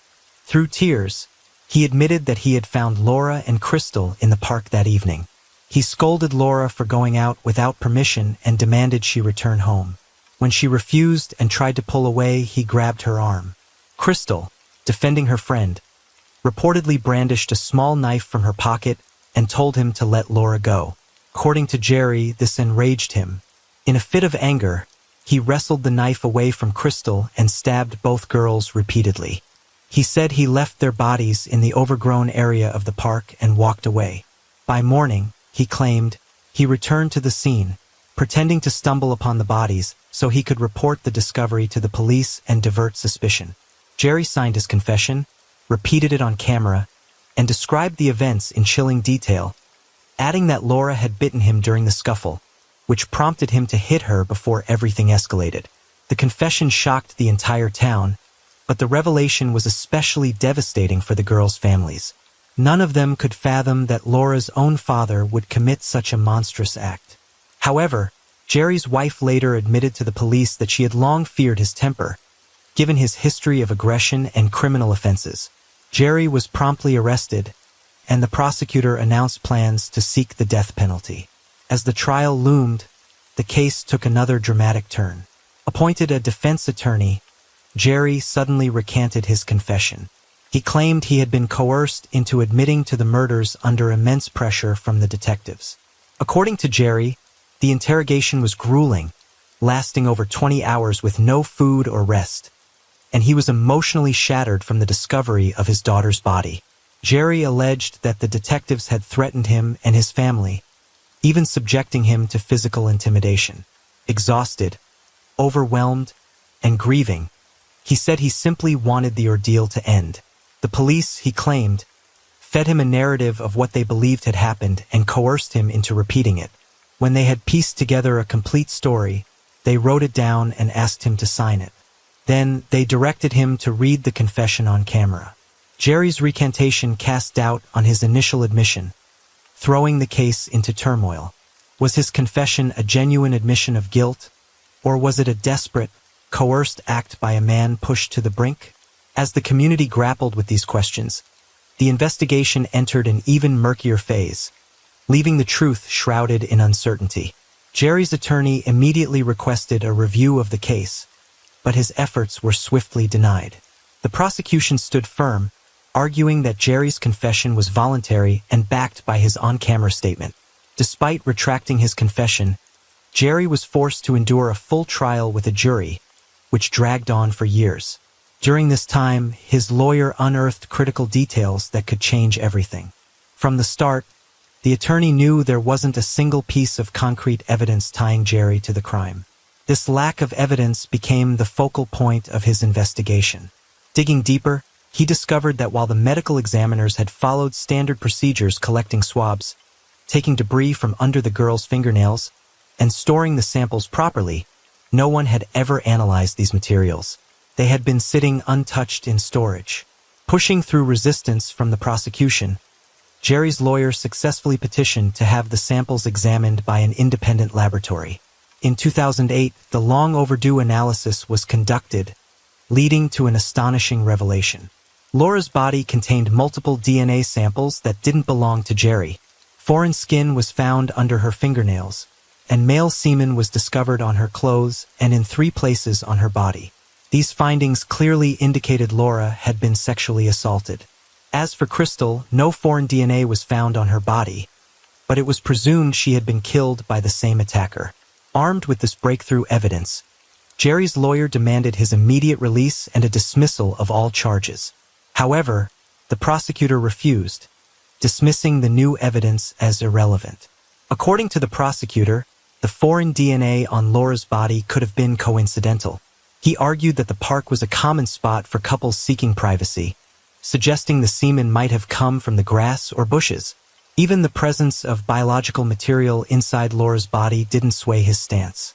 Jerry remained in prison, awaiting trial, despite the mounting evidence pointing to his innocence. The lawyer managed to get the DNA profile submitted to the FBI's database, but no matches were found. With no alternative, all he could do was wait, hoping the true perpetrator would eventually be caught. For years later and hundreds of miles from Zion, a tragic case began to unfold in Arlington, Virginia. Amanda Snell, a 20-year-old military service member, lived on a base there. Coming from a family with a rich military history, Amanda had joined with pride. In her free time, she volunteered at a local church, working with children with autism and developmental differences. She dreamed of pursuing a career in education after her service. On July 13, 2009, Amanda failed to report for duty, worrying her fellow service members. When they went to her room to check on her, they found the door unlocked. Inside, everything was tidy, her bed made, her belongings in perfect order, but Amanda was nowhere to be seen. The mystery deepened when they opened her closet. Inside, they found Amanda's lifeless body, positioned unnaturally with a pillowcase over her head. Initially, medical examiners couldn't determine the cause of death. However, further investigation revealed that Amanda had been suffocated, likely over 24 hours before her body was discovered. This chilling discovery marked the beginning of yet another heartbreaking case, one that would soon connect in unexpected ways to the murders of Laura and Crystal years earlier. There were no visible signs of trauma on Amanda Snell's body, and investigators confirmed that she had not been sexually assaulted. However, her laptop and tablet were missing from her room, raising suspicions of foul play. When detectives spoke with Amanda's parents, they learned a curious detail. Amanda suffered from severe headaches. During episodes of intense pain, she would sometimes retreat to a dark room and cover her head with a pillowcase to ease the discomfort. This revelation led investigators to consider an alternative theory. What if Amanda's death was a tragic accident? Her body had been found in her own closet with a pillowcase over her head, suggesting the possibility that she had sought relief from her headache and something went horribly wrong. However, detectives weren't quick to dismiss the murder angle. In front of the closet, they discovered a trace from a man's shoe. Unable to determine its ownership, they kept the investigation open, suspecting a possible intruder. While Amanda's case remained unresolved, a chilling incident in Arlington brought new fears to the community. In February 2010, a 26-year-old woman exited a metro station and was walking to her boyfriend's home when a man approached her on the street. Brandishing a gun, he demanded she get into his car. When she resisted, he grabbed her arm and pulled out a knife, but the woman managed to outsmart him. She threw her purse as a distraction and fled toward her boyfriend's house, screaming for help. Her cries alerted him and his friends, who rushed outside and called the police. Though the assailant fled, the woman provided a detailed description of his appearance and the beige Dodge Durango he was driving. Using this information, police created a composite sketch and began their search. Just 2 weeks later, on February 27th, 2 women returning home from an evening with friends encountered the same nightmare. As they stood on their doorstep, an unknown man approached them from behind with a gun, demanding their wallets. When the women explained they had no money, he forced them inside the house and tied their hands. While the man stepped out of the room briefly, one of the women managed to free herself and call 911. Unfortunately, the assailant returned before she could finish the call. He grabbed the phone and smashed it against the wall. Without hesitation, he seized one of the women, dragged her outside, and drove off in his car. What followed was horrific. The man drove her to a remote location where he brutally raped her, wrapped her head with duct tape, and strangled her with a scarf until she lost consciousness. Hours later, she woke up in the snow, abandoned by the side of the road. Passers-by found her and immediately called for help. These horrifying events painted a grim picture of a violent predator preying on women in Arlington, and they raised questions about whether Amanda's death might be connected. As investigators worked tirelessly to identify the attacker, the pieces of the puzzle were slowly coming together. The true extent of this man's crimes was yet to be revealed, but the trail he left behind was unmistakable. She was rushed to the hospital, where police quickly arrived to take her statement. The woman described her attacker in detail and noted the model of his car, a beige Dodge Durango. In a remarkable twist, just 2 hours before this assault, another woman had reported a strikingly similar incident. She told police that a man fitting the same description, driving the same type of car, had approached her on the street and attempted to force her into his vehicle. However, she managed to use her stun gun on him and escaped unharmed. With these two chilling accounts, investigators realized they were dealing with a dangerous serial offender. They focused their efforts on the vehicle, as tracing a specific car through databases offered a clear path forward. Police began visiting every registered owner of a beige Dodge Durango in the area, and soon their persistence paid off. During an inspection of one vehicle, officers uncovered damning evidence: a student ID belonging to the woman who had been left for dead in the snow, along with one of her earrings. Inside the car, they also found duct tape matching the type used to bind her head and a stun gun, which matched the description given by one of the victims. Car's owner was identified as 21-year-old Jorge Avila Torres, an active-duty serviceman stationed at the same military base where Amanda Snell had been found dead months earlier. Even more unsettling, Torres lived in the same building as Amanda, just a few floors below her apartment. When detectives searched Torres' room, they found a recently purchased pistol and large quantities of ammunition. On his computer, they uncovered a disturbing collection of explicit videos depicting violence, cruelty, and unconscious women. The evidence was mounting. Photos of Torres were shown to all 3 surviving victims, and they immediately identified him as their attacker. None of them hesitated. His face was burned into their memories because he hadn't made any attempt to conceal it during the assaults. With this overwhelming evidence, Torres was arrested and held in custody, facing charges for kidnapping, assault, and attempted murder. However, detectives soon began to suspect that he was also responsible for Amanda Snell's death. While circumstantial connections tied him to her, such as living in the same building, there was no concrete evidence linking him directly to her murder. Determined to build their case, investigators came up with a bold plan. They planted an informant in Torres' cell, equipping him with a wire to record any incriminating conversations. To their surprise, this strategy worked faster than expected. Within a week, Torres began boasting about his crimes. He openly confessed to killing Amanda, claiming he did it simply because the opportunity presented itself. Torres described how he had killed her for the adrenaline rush, recounting in chilling detail how he suffocated her and placed her body in the closet. He even admitted that he had carefully cleaned her room afterward to eliminate any traces of his involvement. However, Torres inadvertently revealed a crucial piece of evidence during his confession. He admitted to sexually assaulting Amanda on her bed and using contraception during the act. This admission proved to be the missing link investigators needed to tie him definitively to Amanda's murder. What began as a string of random assaults now had a clear connection to the tragedy of Amanda Snell, exposing Jorge Avila Torres as a calculated predator who had left a trail of terror in his wake. After moving Amanda to the closet, Jorge Avila Torres carefully made her bed but removed the top sheet. However, he left the mattress pad, which proved to be his undoing. Forensic experts analyzed it and found a minute sample of male semen that matched Torres' DNA perfectly. As if that weren't enough, Torres unwittingly provided more evidence during his conversations with the cell informant. He mentioned owning a pair of Nike sneakers that he kept in his car.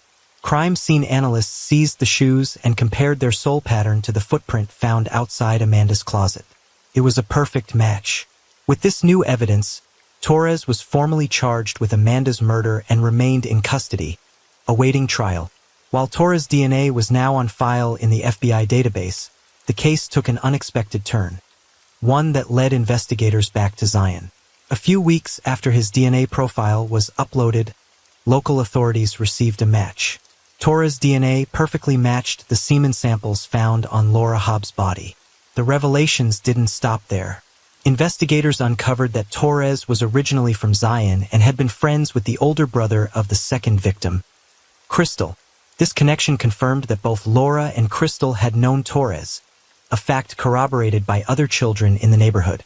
At the time of the murders, Torres had been just 16 years old, far too young to draw police suspicion, especially since the investigation had been focused entirely on Laura's father, Jerry. Jerry had already spent 5 years in prison, awaiting trial for crimes he didn't commit. Once the DNA match to Torres was confirmed, Jerry's lawyer demanded his client's immediate release and the dismissal of all charges. This time, the prosecutor had no grounds to resist. Torres' DNA on Laura's body definitively ruled out Jerry as the killer. Upon his release, Jerry announced plans to sue the police and authorities for coercing a false confession and subjecting him to 5 years of wrongful imprisonment. Recognizing the futility of defending their actions in court and the likelihood of being held accountable for gross misconduct, the authorities offered Jerry a settlement. He accepted, receiving nearly $8 million in compensation. Meanwhile, the legal proceedings against Torres in Virginia came to a close 4 years after his arrest. Though he refused to admit guilt, the jury unanimously convicted him. He was sentenced to death for Amanda Snell's murder, as well as 5 life sentences and an additional 168 years for the attempted abductions of 2 women and the kidnapping and assault of a third. Once the Virginia trial concluded, Torres was extradited to Illinois to face charges for the brutal murders of Laura Hobbs and Crystal Tobias. For the families of the 2 girls and the town of Zion, the long overdue trial marked the start of seeking justice for a crime that had haunted them for years. Initially, Jorge Avila Torres denied his guilt, and his lawyer argued that the semen found on Laura Hobbs' body wasn't sufficient to prove his involvement in the murders. However, Torres was soon offered a deal.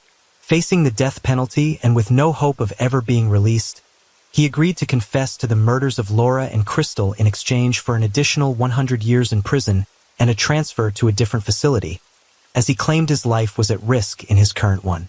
The deal didn't require Torres to divulge all the details of his crimes. His confession alone was sufficient. With this arrangement, Torres avoided further trials and remains behind bars, awaiting execution. Meanwhile, the police officers who coerced Jerry Hobbs into confessing to a crime he didn't commit faced no consequences for their actions. Although Jerry received a settlement for his wrongful imprisonment, the psychological toll was devastating. Struggling to rebuild his life, he turned to drugs and was later arrested for resisting arrest, escaping custody, and ultimately serving a 2-year prison sentence. He became estranged from his family and chose to live in Texas, far from the town that had branded him a murderer. In a rare interview after his release, Jerry spoke about the false confession that had destroyed his life.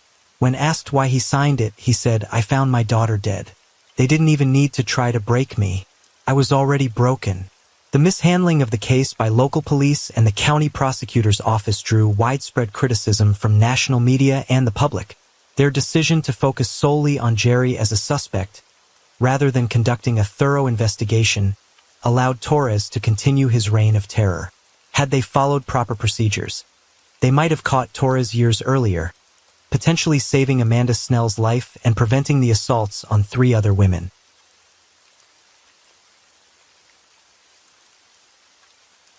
As the rain falls and the night deepens, thank you for being here with me at Radio Night Crime. True crime stories remind us of life's mysteries and the need to stay aware, even in the stillness of the night. If you enjoyed tonight's story, don't forget to like, share, and subscribe.